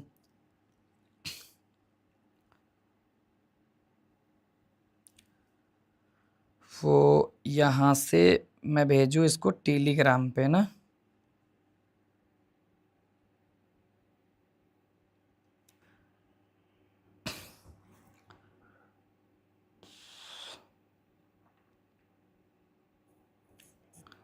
अगर तुम कह रहे हो देखने के लिए तो मैं दिखा देता हूं, ठीक है? तो टेलीग्राम मुझे यहां पे ओपन करना होगा, ठीक है?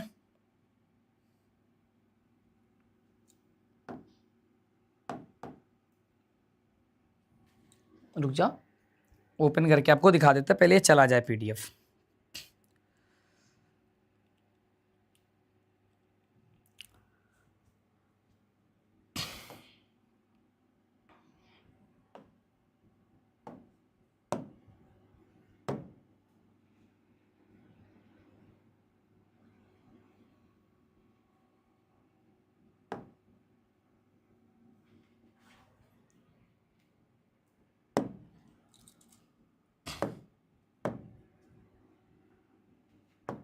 मैं दिखा देता हूं भाई, पीडीएफ में आपको दिखा देता हूं।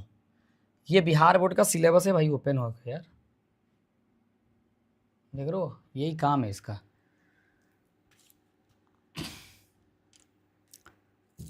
रुक जाओ, ये हैंग कर गया है, ये हैंग कर गया कुछ देर, वो ओपन नहीं हो रहा। ओपन होता तो दिखा देता, तब तक क्लास में बढ़ते आगे। अगला देखो, अगला मेरे बच्चों कह रहा है क्वेश्चन की cos 0, cos 1, cos 2, cos, इस तरीके से करके इसका वैल्यू क्या होगा। बस सोचे रहना, समझे रहना, 1 पे टिक कर देना, मेरी बात मानना। कॉट थीटा बराबर क्या होता है? कॉट थीटा होता है सर cos थीटा बटा sin theta, option number A हो जाएगा। ये त्रिकोणमिति की क्वेश्चन है जो आपको मैंने बता रखा है। tan थीटा बराबर क्या होता है बच्चों? sin थीटा बटा cot थीटा होता है, sin थीटा बटा cos थीटा। अब देखो शायद ओपन हो गया है, रुक जाओ।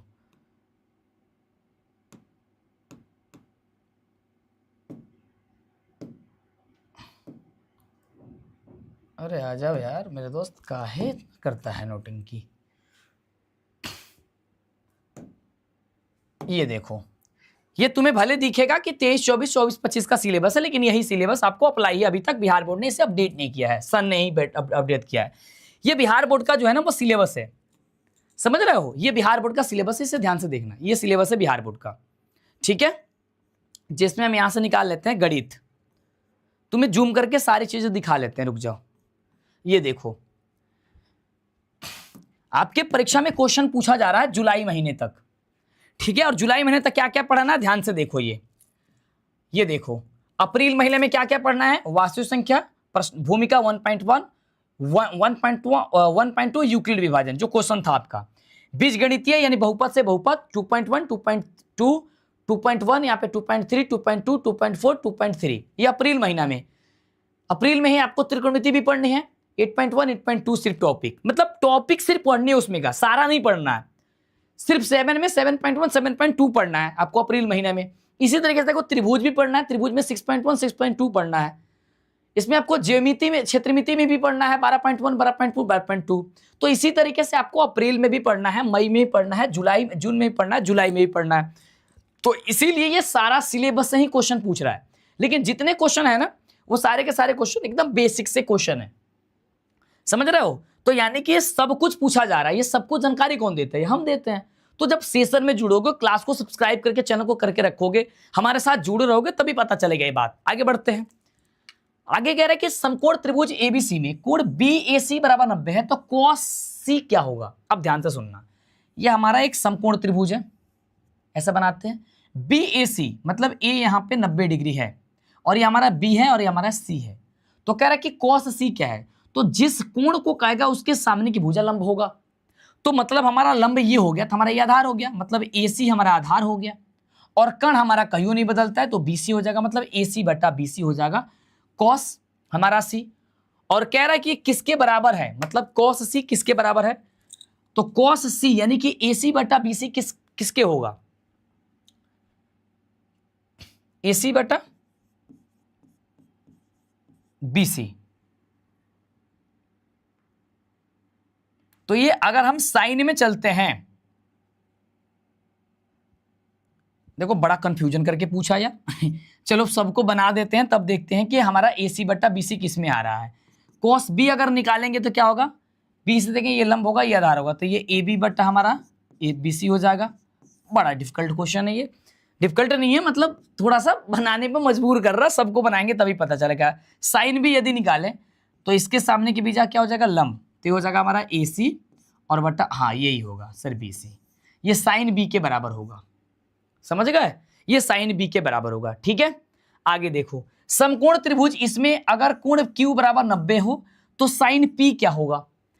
अब ध्यान से देखो इसको, ये हमारा कह रहा है कि सर क्यू यहाँ पे 90 डिग्री है, तो ये पी और ये हमारा हो जाएगा सर आर। तो कह रहा है कि साइन पी क्या होगा, तो साइन अगर हम पी निकालेंगे तो इसके सामने की भुजा क्या होगा, लंब, तो हो जाएगा सर क्यू आर और बट्टा हो जाएगा सर हमारा लंब बट्टा कर्ण, तो पी आर हो जाएगा, क्यू आर बट्टा पी आर। अब इसमें देखो किसका वैल्यू ये आएगा, अगर कॉस पी निकालेंगे पी की जगह तो लंब या आधार हो जाएगा, यानी कि पी क्यू बटा पी आर होगा, तो ये मैच नहीं कर रहा है।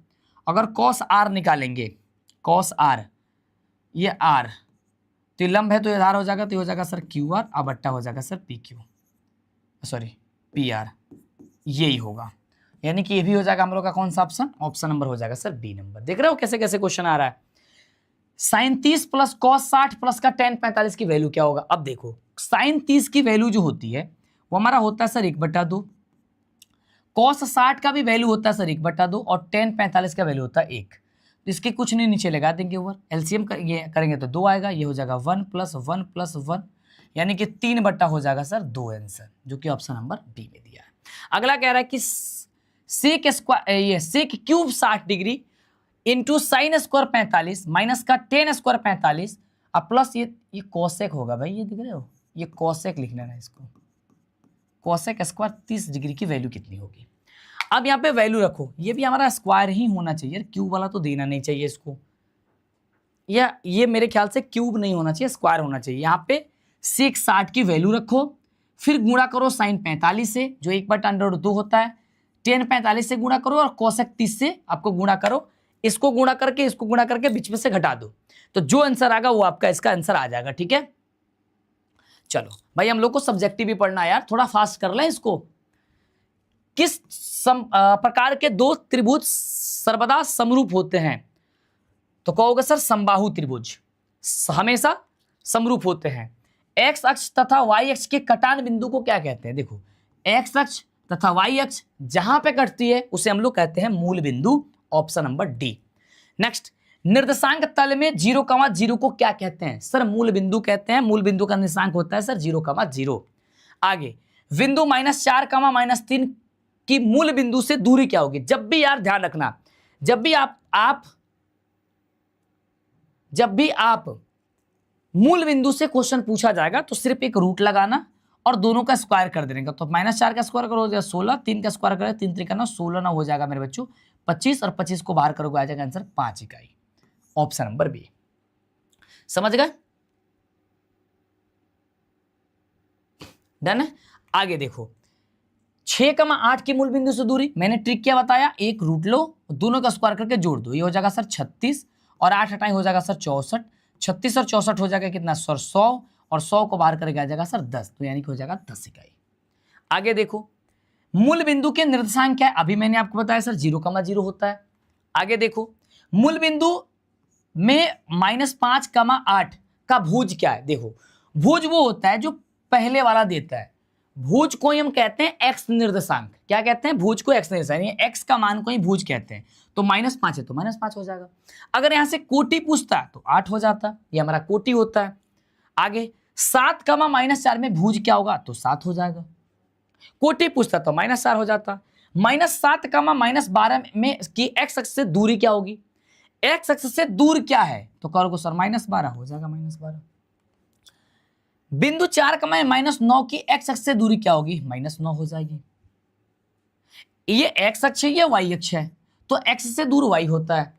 आगे बिंदु इतना इतने के बीच की दूरी क्या होगी, जब भी बीच की दूरी पूछेगा एक रूट लगाना और क्या करना कि इसके पहले में से इसका पहला घटा के स्क्वायर कर देना, ये तरीका होता है। तो 10 में से 7 चल जाएगा, बच जाएगा 3, और 3 का स्क्वायर करोगे तो हो जाएगा सर 9। 9 में से 13 घटाओ कितना होगा, 9 4 13 4, और 4 का स्क्वायर करोगे हो जाएगा सर 16। 16 9 होता है 25, और 25 को बाहर करोगे आ जाएगा आंसर 5, और ये आपका आंसर हो जाएगा 5। समझ गए मेरी बात? आगे देखो बिंदु इतना तो इतने बीच की दूरी क्या होगी, जब भी बीच की दूरी पूछेगा मैंने क्या बोला, एक रूट लगाओ, इसके पहले में से इसका पहला घटाओ और स्क्वायर करो, तो 6 में से 2 हटेगा 4, 4 का स्क्वायर हो जाएगा सर 16 प्लस ये 6, और 6 में से 3 जगह हो जाएगा कितना 3, 3 का स्क्वायर करोगे 9, तो 16 9 ये भी 25 आएगा, 25 को बाहर करेंगे रूट से तो हो जाएगा सर 5 आंसर आ गया। आगे देखो हम 90 को क्वेश्चन लेके आए हैं आज, वाई अक्ष पर स्थित किसी बिंदु का नियामक क्या है। तो देखो जो भी अक्ष पूछेगा ना उसका वैल्यू रहने देना, बाकी का 0 कर देना, तो 0 का वाई हो जाएगा। एक्स अक्ष पर स्थित किसी बिंदु का नियामक क्या होगा, तो जो पूछ रहा है उसको रहने देना, बाकी का 0 कर देना, हो गया आंसर। समझ रहे हो? कह रहे कि बिंदु इतना इतने को मिलाने वाले रेखाखंड के मध्य बिंदु का निर्देशांक क्या होता है, ये सीधे आपके पेपर में 100% पूछा ही जाएगा। करता कि निर्देशांक क्या होगा मध्य, ये आपका क्या पूछ रहा है मध्य बिंदु का। तो देखो एक आसान तरीका है, इसका पहला जोड़ के 2 से भाग दो, तो 4 आप प्लस का 6 में 2 से भाग दो, तो 6 4 10 में 2 से भाग दो, कितना हो जाएगा सर 5। सही बात है। और इसमें 7, और ये इसका दूसरा रुके 7 5 जोड़ो और बाकी के 2 करो, तो 7 5 हो जाएगा, 12 में 2 से करोगे सर 6, मतलब कि 5,6, तो हो जाएगा सर 5,6, ऑप्शन नंबर सी। आगे देखो बिंदु इतना इतना का मिलाने वाले रेखाखंड का मध्य बिंदु का नियम क्या होगा। फिर मैंने क्या बोला कि इसका पहला जोड़ के 2 से भाग दो, तो 2 प्लस का 6 में 2 से भाग दो, और इसका दूसरा 2 से भाग दो, 8 8 प्लस 4 में 2 से भाग दो, तो हो जाएगा सर 8 में 2 से करेंगे सर 4 आएगा, और ये 8 4 12 में 2 से करेंगे तो ये भी हमारा सर 6 आएगा, यानी कि 6,4 आएगा। ऑप्शन नंबर क्या हो गया सर, बी नंबर हो गया। एकदम मेरे से तेजी से बताओ भाई, जल्दी जल्दी बताओ, लेकिन क्वेश्चन का आंसर एकदम जल्दी जल्दी बताओ। जितने बच्चे चैनल को सब्सक्राइब शेयर लाइक नहीं किए वो जल्दी से कर लेना। कह रहे कि किसी त्रिभुज के लंब समद्विभाजक के कटान बिंदु को क्या कहते हैं, तो परिकेंद्र कहते हैं। क्या कहते हैं? परिकेंद्र कहते हैं, इस बात को याद रखिएगा। आगे समकोण त्रिभुज में न्यून कोणों की अधिकतम संख्या कितनी होती है। देखो एक जो समकोण त्रिभुज होता है इसमें 2 गो न्यून कोण होता है, ये हमारा समकोण है और ये वाला न्यून कोण होता है, तो आपका 2 हो जाएगा। आप चैनल को सब्सक्राइब कर लियो तो अच्छी बात है, नहीं किए हो तो कर लेना भाई फटाफट से। आगे देखो 7 सेंटीमीटर त्रिज्या वाले अर्धवृत्त की परिमिति क्या होगा। भाई ये क्वेश्चन मैंने इसलिए रखा है क्योंकि ये प्रश्न आपके बिहार बोर्ड के फाइनल पेपर में भी पूछा जाता है और पूछा जाएगा। 56 नंबर गलत है। अब 56 नंबर तो बहुत पीछे छूट गया यार, अगर गलत होगा तो उसे सही कर लेना। हो सकता है पढ़ाते टाइम में 1-2 क्वेश्चन मिस्टेक हो जाता है, अगर हुआ होगा तो उसे सही कर लीजिएगा प्लीज, ठीक है। बाकी अगर टाइम होता तो आपको वो बता देते, क्योंकि अभी शॉर्ट क्वेश्चन बताना है, अभी आपको लॉन्ग क्वेश्चन भी बतानी है, इसलिए हम आगे चल रहे हैं, ठीक है। चलो इसका फॉर्मूला होता है सर पाई आर प्लस का होता है 2r। क्या होता है? पाई आर प्लस 2r। तो यदि हम यहां पे r की वैल्यू कॉमन करेंगे तो हो जाएगा सर पाई प्लस का 2। तो मुझे वैल्यू दी है 7 सेंटीमीटर त्रिज्या की, मतलब यहां पर रख देंगे सर 7 और इसको रख देंगे सर 22/7 का 22/7 अब प्लस 2 का 2/1। 7 तो 7, इसके एलसीएम करेंगे सर 7 आएगा, ये हो जाएगा सर 22 अब प्लस 7 दूनी हो जाएगा सर ये 14, ये भिन्न का जोड़ बना रहे हैं यहाँ पे 14, तो 7 गुणे हो जाएगा सर 4 2 हो जाएगा सर 6 और 2 ही हो जाएगा 3 और ये हो जाएगा सर 7। 7 से 7 कट गया, आ गया सर 36 आंसर। कितना आएगा सर 36 आंसर आएगा। समझे मेरी बात को? यस। उसी तरीके से ये पूछ रहा सर 14 सेंटीमीटर दे दिया गया है, तो हम क्या करेंगे sir pi are plus 2r, एकदम सब सीखे रहो। तो हमने यहां से पाई आर को कॉमन कर लिया था, तो हम कर लिया था सर पाई प्लस 2 कर लिया था, यानी आर का जगह 14 है तो 14 रखेंगे, यहाँ पे कुछ नहीं है तो 22/7 रखेंगे, यहाँ पे 22/7 रखेंगे, प्लस यहाँ पे 2 है कुछ नहीं तो 1 रखेंगे, तो 14 तो 14 हो जाएगा, यहाँ पे कुछ नहीं तो 7 हो जाएगा, तो हो जाएगा सर 22 अब प्लस 7 दूरी 14, तो 14 रखेंगे, 14 गुणे 4 2 हो जाएगा सर 6 और 2 हो जाएगा सर 3 अब बट्टा हो जाएगा सर 7, 7 दूनी 14 तो कहता 36 दूनी हो जाएगा सर 72, तो आपका 72 आंसर हो जाता। और ऐसे आप अंदाजे बता सकते जब 7 सेंटीमीटर का आपको परिमिति 36 आया है तो इसका डबल कर दो, तब 36 का डबल 72 भी हो जाएगा। यदि समबाहु त्रिभुज का क्षेत्रफल 4√3 सेंटीमीटर है तो इसका परिमाप क्या होगा? इसका परिमाप क्या होगा? तो सबसे पहले तो इसे क्षेत्रफल दिया हुआ है, तो सबसे पहले तो तुम्हें इसकी भुजा पता होनी चाहिए। तो अगर आपको यह बात पता हो कि समबाहु त्रिभुज की क्या बोलते हैं उसको,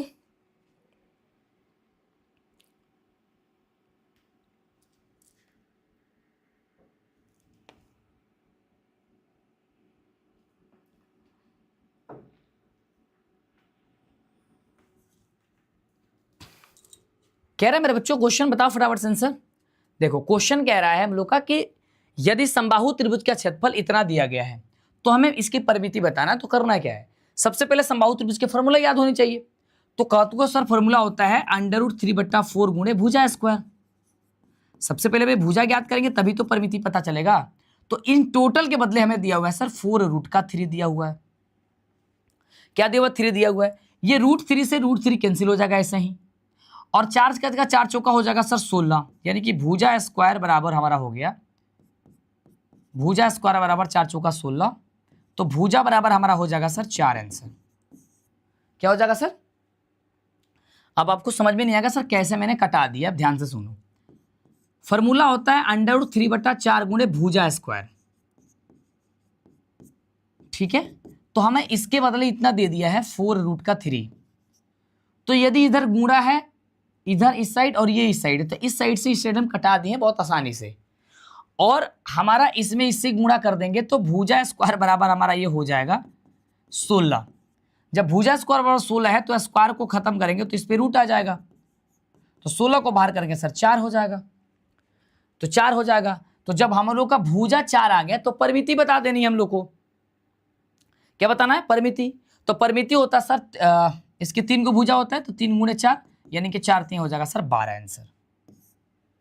क्या हो जाएगा? 12 आंसर। वृत्त की सबसे बड़ी जीवा क्या कहलाती है? वृत्त की सबसे बड़ी जीवा वृत्त की व्यास कहलाती है। क्या कहलाती है? वृत्त की सबसे बड़ी जीवा वृत्त की व्यास कहलाती है। किसी बाह्य बिंदु से वृत्त पर कितनी स्पर्श रेखाएं खींची जा सकती है? मान लो मेरे बच्चों ये आपका वृत्त है, ठीक है, यहां पे इसके एक बाह्य बिंदु है, तो इस पे कितने स्पर्श रेखा खींच सकते हो? तो सिर्फ 2 गो। कितने? सिर्फ 2 गो। तो करोगे सर 2 स्पर्श रेखा खींच सकते हैं, ठीक है। अगर कोई पूछे कि एगो वृत्त पर कितनी स्पर्श रेखा, तो उस कंडीशन में कहोगे सर जितना मन करे उतना, मतलब अनगिनत। समझ रहे हो? अनगिनत। तो उस कंडीशन में, लेकिन इस कंडीशन में कितना होगा सर? 2 होगा। यदि 2 वृत्तों की परिधि का अनुपात यदि 3:4 है तो उनके क्षेत्रफल का अनुपात कितना होगा? तो परिधि अगर 3:4 है तो क्षेत्रफल बस इसका स्क्वायर कर दो, 3 का स्क्वायर 9 हो जाएगा, 4 का स्क्वायर 16 हो जाएगा। तो इसका आंसर हो जाता है सर 9:16। ये आपका ट्रिक होता है। अगर त्रिज्या भी दी गई होती तब भी इसका स्क्वायर कर देते। क्या कर देते? अगर त्रिज्या भी दी गई होती तब वो इसका स्क्वायर कर देते तो इतना ही आंसर आता, यानी 9:16 ही होगा। आगे, यदि दो वृत्तों की त्रिज्या का अनुपात 2:5 है, देखो 2:5 है ना, इसका क्षेत्रफल पूछा तब वो इसका स्क्वायर कर देना, 2 का स्क्वायर हो जाएगा सर 4, 5 का स्क्वायर हो जाएगा 25, यानी कि 4 अनुपात हो जाएगा 25। 35 सेंटीमीटर त्रिज्या वाले वृत्त की परिधि क्या होगी? वृत्त की परिधि होता है 2πr, तो 2 गुणे पाई का मान 22/7 और 35 है तो 35, 7 पचे 35 होता है, तो 22 पचे 110 और 110 में 2 से गुणा करेंगे 220। अगला, प्रथम 10 अभाज्य संख्याओं का माध्य क्या होगा? प्रथम 10 अभाज्य संख्या, तो अभाज्य संख्या हमारा होगा 2 + 3 + 5, सॉरी 5 नहीं होगा, हाँ 5 हो जाएगा, 7 हो जाएगा, प्लस 11 हो जाएगा, 1 2 3 4 5, 5 को हो गया, बट्टा करेंगे 5 से भाग। देखो 11 और 7 17, 11 और 7 18, 18 पन 8 पन 13, 23, 23 और 3 हो जाएगा सर 26, 23 और 3 26 और 26 दोनों हो जाएगा 28, 28/5, तो 5 से भाग दो 28 में, 50 25 जगह 3.0, 6 पचे 30 नहीं 5.6। वही ये तो आंसर इसमें से कोई ना आ रहा है, मेरे आंसर देखने से तो कोई ना आ रहा है इसमें का आंसर, बट कोई ना, ऐसा थोड़ी ना हो सकता है। प्रथम, ओहो सॉरी, यहाँ पे 10, माफ करना, अरे 5 गो वाला क्या मैंने निकाला है, ये पूछ रहा है 10 गो, सॉरी 10 गो पूछ रहा है, तो 2 + 3 + 5 + 7 + 11 + 13 + 17 + 19 + 23, 10 हो गया, 1 2 3 4 5 6 7 8 9, 9 हो गया अभी, और 2 के बाद 3 दिया, 5 7 11 13 17 19, 19 के पास हो जाएगा सर 23, 23 के पास हो जाएगा 24 नहीं होगा, 25 नहीं होगा, 26 नहीं होगा, 27 नहीं होगा, 28 नहीं होगा, एक बार 29 होगा, तो 1 2 3 4 5 6 7 8 9 10, अब 10 को हुआ, अब भाग देना सर 10 से। अब टोटल जोड़ो, टोटल जोड़ो, इसको कितना होता है फटाफट से जोड़ो, 9 3 12, 12 और 9 21 और 7 28, 28 3 31, 32, 32 और 7, 32 और 7 हो गया आपका 7 2 9, 39 और 5 44, 44 और 5 49 का 9, बचा 4, 4 2 6, 6 2 8, 8 1 9, 9 1 10, 10 1 11, 11 1 12, ये हो जाएगा सर आपका 12/10, तो इसको भाग देंगे तो हो जाएगा सर 12.9, तो हो जाएगा सर 12.9, यानी कि ऑप्शन हो जाएगा सर सी नंबर। क्या हो जाएगा सर? ऑप्शन नंबर सी होगा, ठीक है। आगे देखो, यदि प्रथम 5 अवैध संख्याओं का माध्य क्या होगा? अरे 5 निकाले थे ना, 5 गोला के आंसर कितना निकाले थे हम? 5 गोला का निकाले थे ना, 5.6 आया था क्या? 5 वाला के कितना निकाले थे? 28 से 5 में भाग देना था ना, 28 आया था टोटल, 50 25 3, हाँ 5.6 आया था, इसको बना दिए थे ना पहले ही। यस, एक पासा को लुढ़काया जाता है, लुढ़काया का मतलब फेंका जाता है, ये लुढ़काया लिख दिया है हमने, इसको फेंका लिख सकते हो तुम। तो सम संख्या पाने की प्रक्रिया क्या होगी? तो एक पासा पे 3 गो सम संख्या होती है, 3 गो विषम, तो 3/6 यानी हो जाएगा सर 1/2, तो आंसर हो जाएगा 1/2। आगे करें कि एक पासा को एक बार लुढ़काया जाता है तो अभाज्य संख्या प्राप्त होने की प्रक्रिया, भाई अभाज्य संख्या भी 3 गो होती है, तो 3/6, तो ये भी कहेगा सर 1/2। एक पासा को एक बार लुढ़काया जाता है तो विषम संख्या, भाई विषम संख्या भी होता है सर 3 गो, तो ये भी हो जाएगा सर 1/2। 52 पत्तों की एक अच्छी तरह से फेंटी गई ताश की गड्डी में से एक पत्ता यादृच्छिक निकाला जाता तो लाल रंग का पत्ता होने की प्रक्रिया क्या होगी? तो लाल रंग की प्रक्रिया कितनी होती है? 26 गो होता है ना, लाल रंग के 26 गो होता है ना, 1/2 इसका भी आएगा क्या?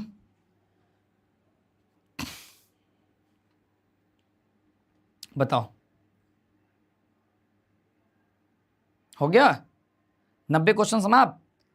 52 पत्तों की एक अच्छी तरह से फेंटी गई ताश की गड्डी में से एक पत्ता यादृच्छा निकाला जाता तो लाल रंग का पत्ता होने की प्रयक्ता क्या होगी?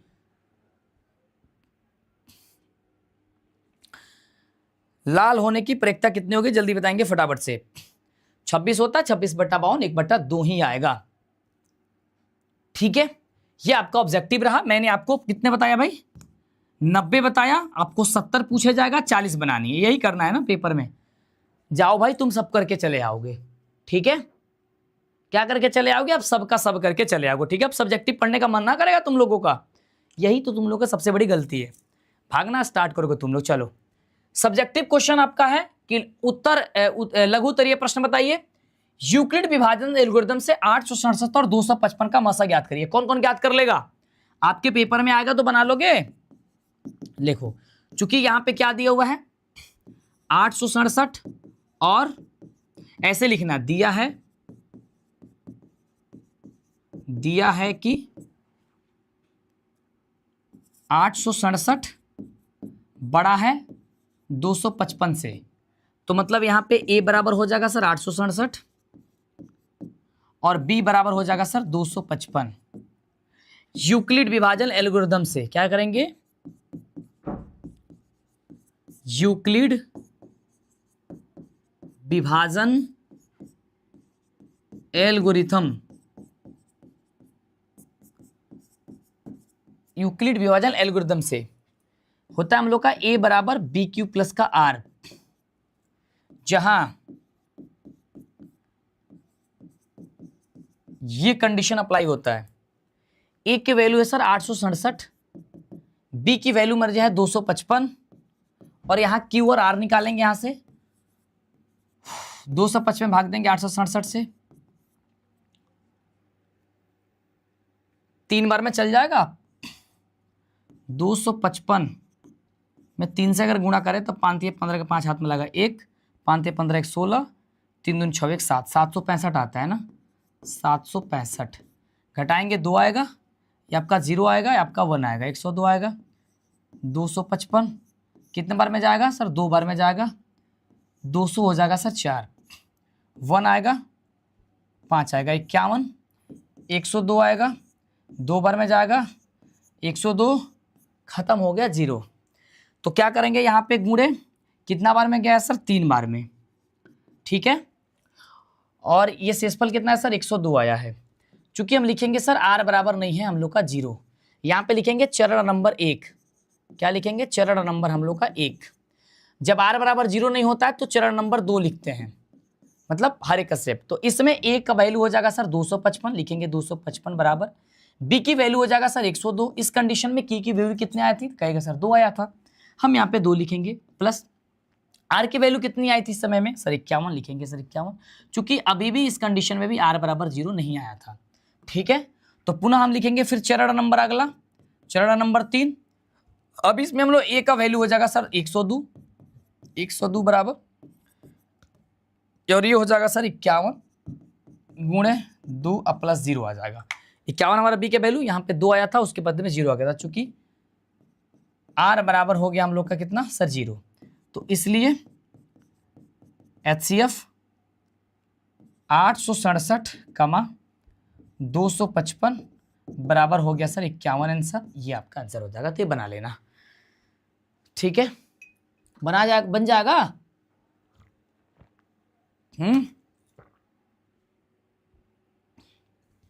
ये वाला प्रश्न ये सिद्ध करने के लिए पूछा जाएगा आपसे परीक्षा में। √3 + 2 चाहे 2 + √3 जो भी हो, ये दोनों में से कोई भी आपका एक पेपर में रह सकता है क्वेश्चन, ये बात को ध्यान रखिएगा। 2 + √3 चाहे 3√2, तो इसको हल करेंगे हम क्या करेंगे? उल्टा मानते हैं। माना कि √3 + 2 एक परिमेय संख्या है, हम ऐसे मान के चलेंगे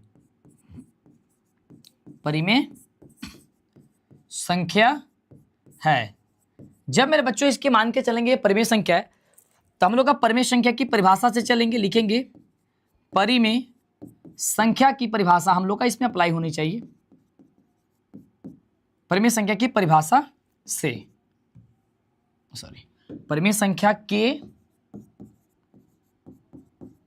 परिभाषा क्या होता है? परिभाषा भाई होता है सर हमारा √3 + 2 है, वो किसके इक्वल होना चाहिए? वो हमारा होना चाहिए सर P/Q के इक्वल होना चाहिए, जहां P और Q सह संख्या है, हम लिख सकते हैं जहां P और Q, आप पूर्णांक भी लिख सकते हो,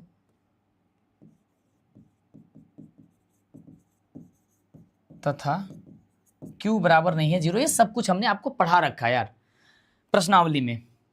अब देखो ये है हमारा, तो ये √3 को इधर रहने देंगे, 2 को उधर भेज लेंगे, तो क्या बच जाएगा हम लोग का? √3 बराबर बच जाएगा सर P/Q - 3।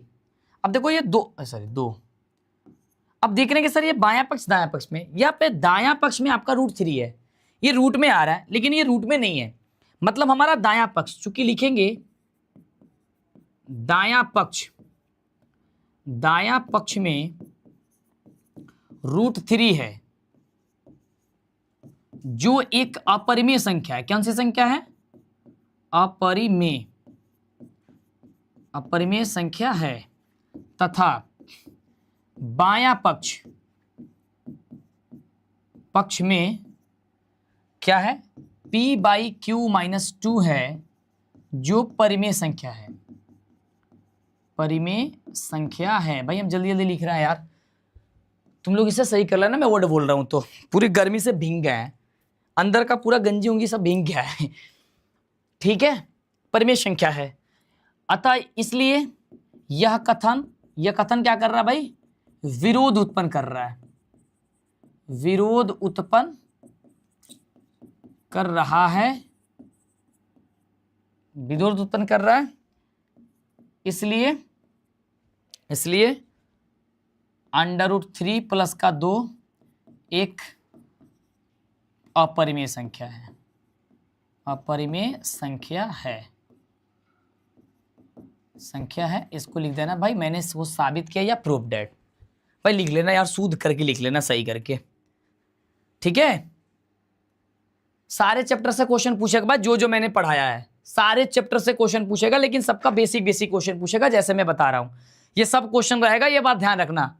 मैं ही इकलौता है बता रहा हूं कि सारे चैप्टर से क्वेश्चन पूछा जाएगा, क्योंकि मुझे सिलेबस की पूरी जानकारी है। तीसरा, सबसे छोटी भाज्य संख्या तथा सबसे छोटी यौगिक संख्या। बच्चे यौगिक में कंफ्यूज हो जाते हैं, यौगिक क्या है भाई? यौगिक का मतलब होता है भाज्य, यौगिक को हिंदी में एक जगह भाज्य भी बोलते हैं। इसका मौसा ज्ञात करिए, तो मौसा ज्ञात करना, लिखेंगे सबसे छोटी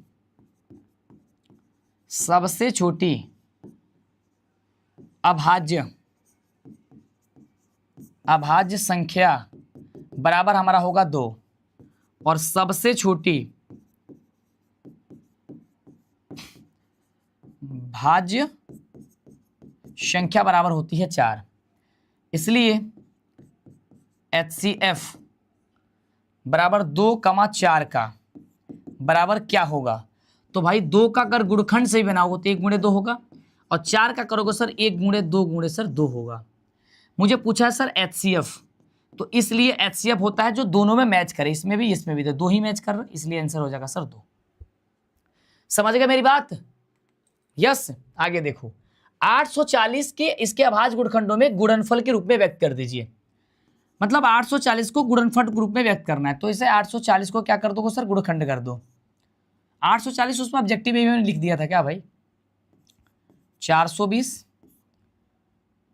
2 से करेंगे सर 210, 105, 35, 7 × 5 = 35, 7 × 7।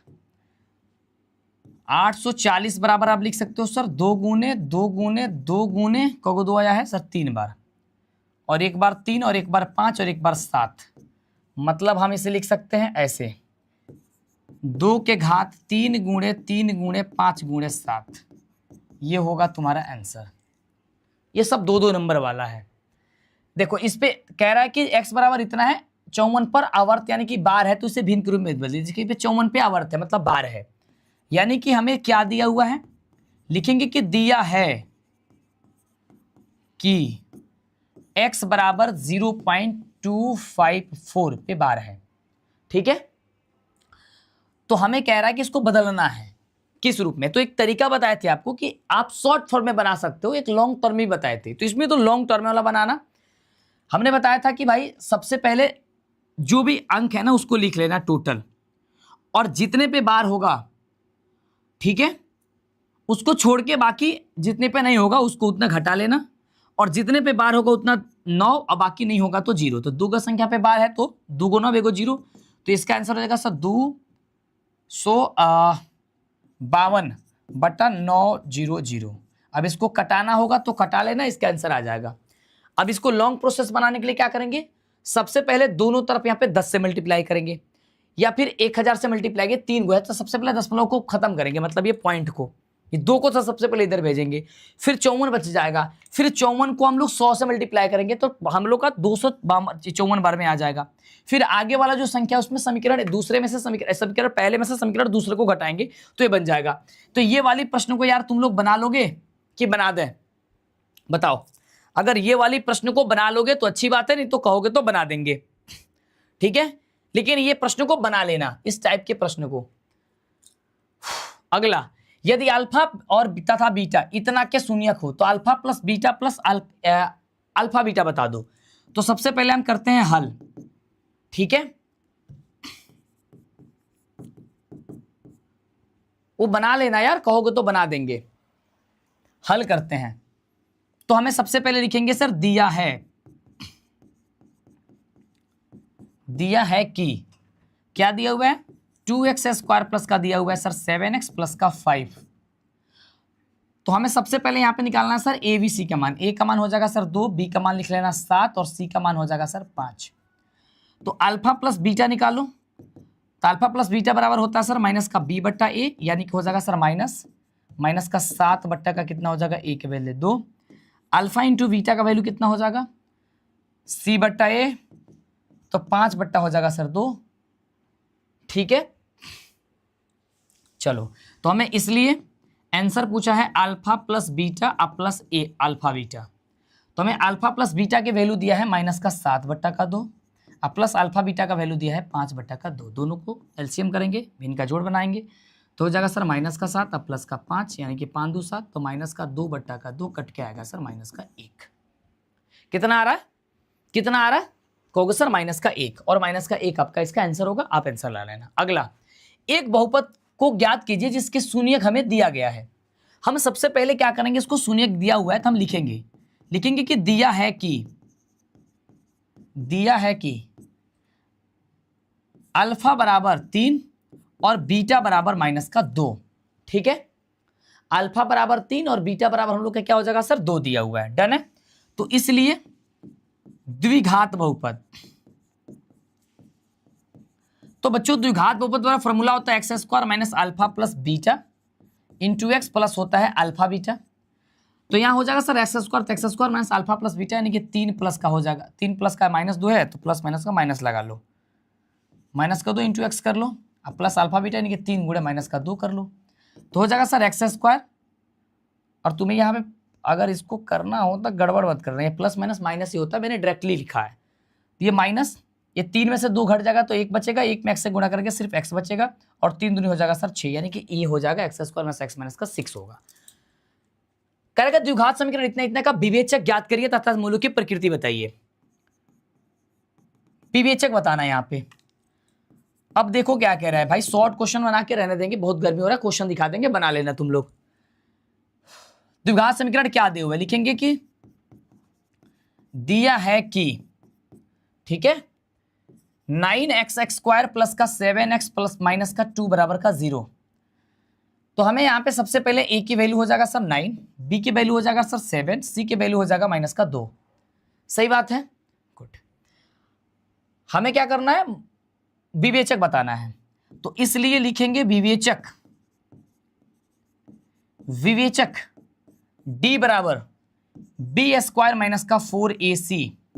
तो b का जगह यानी कि 7 का स्क्वायर माइनस 4 गुणे a, a की जगह 9 गुणे, यहाँ पे हो जाएगा माइनस का 2, 7 7 हो जाएगा सर 49, और 9 चौका 36, और 36 में 2 से करेंगे हो जाएगा 72, तो हो जाएगा सर माइनस का 72। यही होगा, 9 दिन 18, 18 चौका 72, माइनस माइनस हो जाएगा सर प्लस में, ठीक है। तो 9 2 11 के हाथ में लगा 1, 9 4 13, 13 1 हो जाएगा सर 14 प्लस का 14 आ रहा है। कह रहा है मूल की प्रकृति कैसी होगी, चूंकि ये डी की वैल्यू जो है ना हमें बड़ा है किससे, 0 से, इसलिए मूल वास्तविक तथा समान होगा।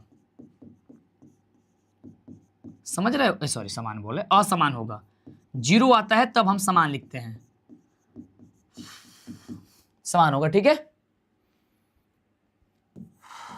इस बात को ध्यान रखना। आगे 9 नंबर क्वेश्चन, एक द्विघात समीकरण लिखिए जिसके मूल दिया गया है। द्विघात समीकरण या द्विघात बहुपद जो भी है, लिखेंगे हल दिया है, लिखेंगे कि दिया है कि अल्फा बराबर -9 बीटा बराबर 4, तो इसलिए द्विघात बहुपद बराबर x² minus alpha plus beta into x plus alpha beta. x² तो x² माइनस अल्फा बीटा का वैल्यू कितना होता है, ये -9 में अब प्लस का हो जाएगा सर 4 इंटू एक्स अब प्लस अल्फा बीटा, यानी कि -9 गुणे माइनस का 9 गुणे कितना हो जाएगा सर 4 हो जाएगा सर x² -9 में से +4 जोड़ेंगे तो कितना हो जाएगा सर, माइनस का 4 होगा, सॉरी 5 होगा, -5 में माइनस से गुणा कर देंगे प्लस का 5 हो जाएगा, तो +5x और 9 चौका हो जाएगा सर 36। तो ये होगा तुम्हारा आंसर। समझ रहे मेरी बात, ये आपका समीकरण होगा। 10 नंबर क्वेश्चन, यदि दो प्रकृत संख्याओं का योग यदि 27 है, उनका गुणनफल 182 है, तो इन दोनों संबंधों को समीकरण के द्वारा सिर्फ प्रदर्शित करना, बनाना नहीं है। बनाना हो तभी बना सकते हो, लिखेंगे हल। ठीक है, कह रहा है कि दो प्रकृत संख्या, तो लिखेंगे कि माना कि, क्योंकि हमको पता तो है नहीं, माना कि पहली प्रकृत संख्या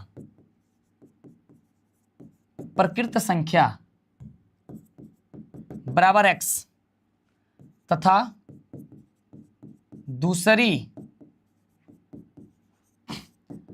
प्रकृत संख्या बराबर x प्लस का 1।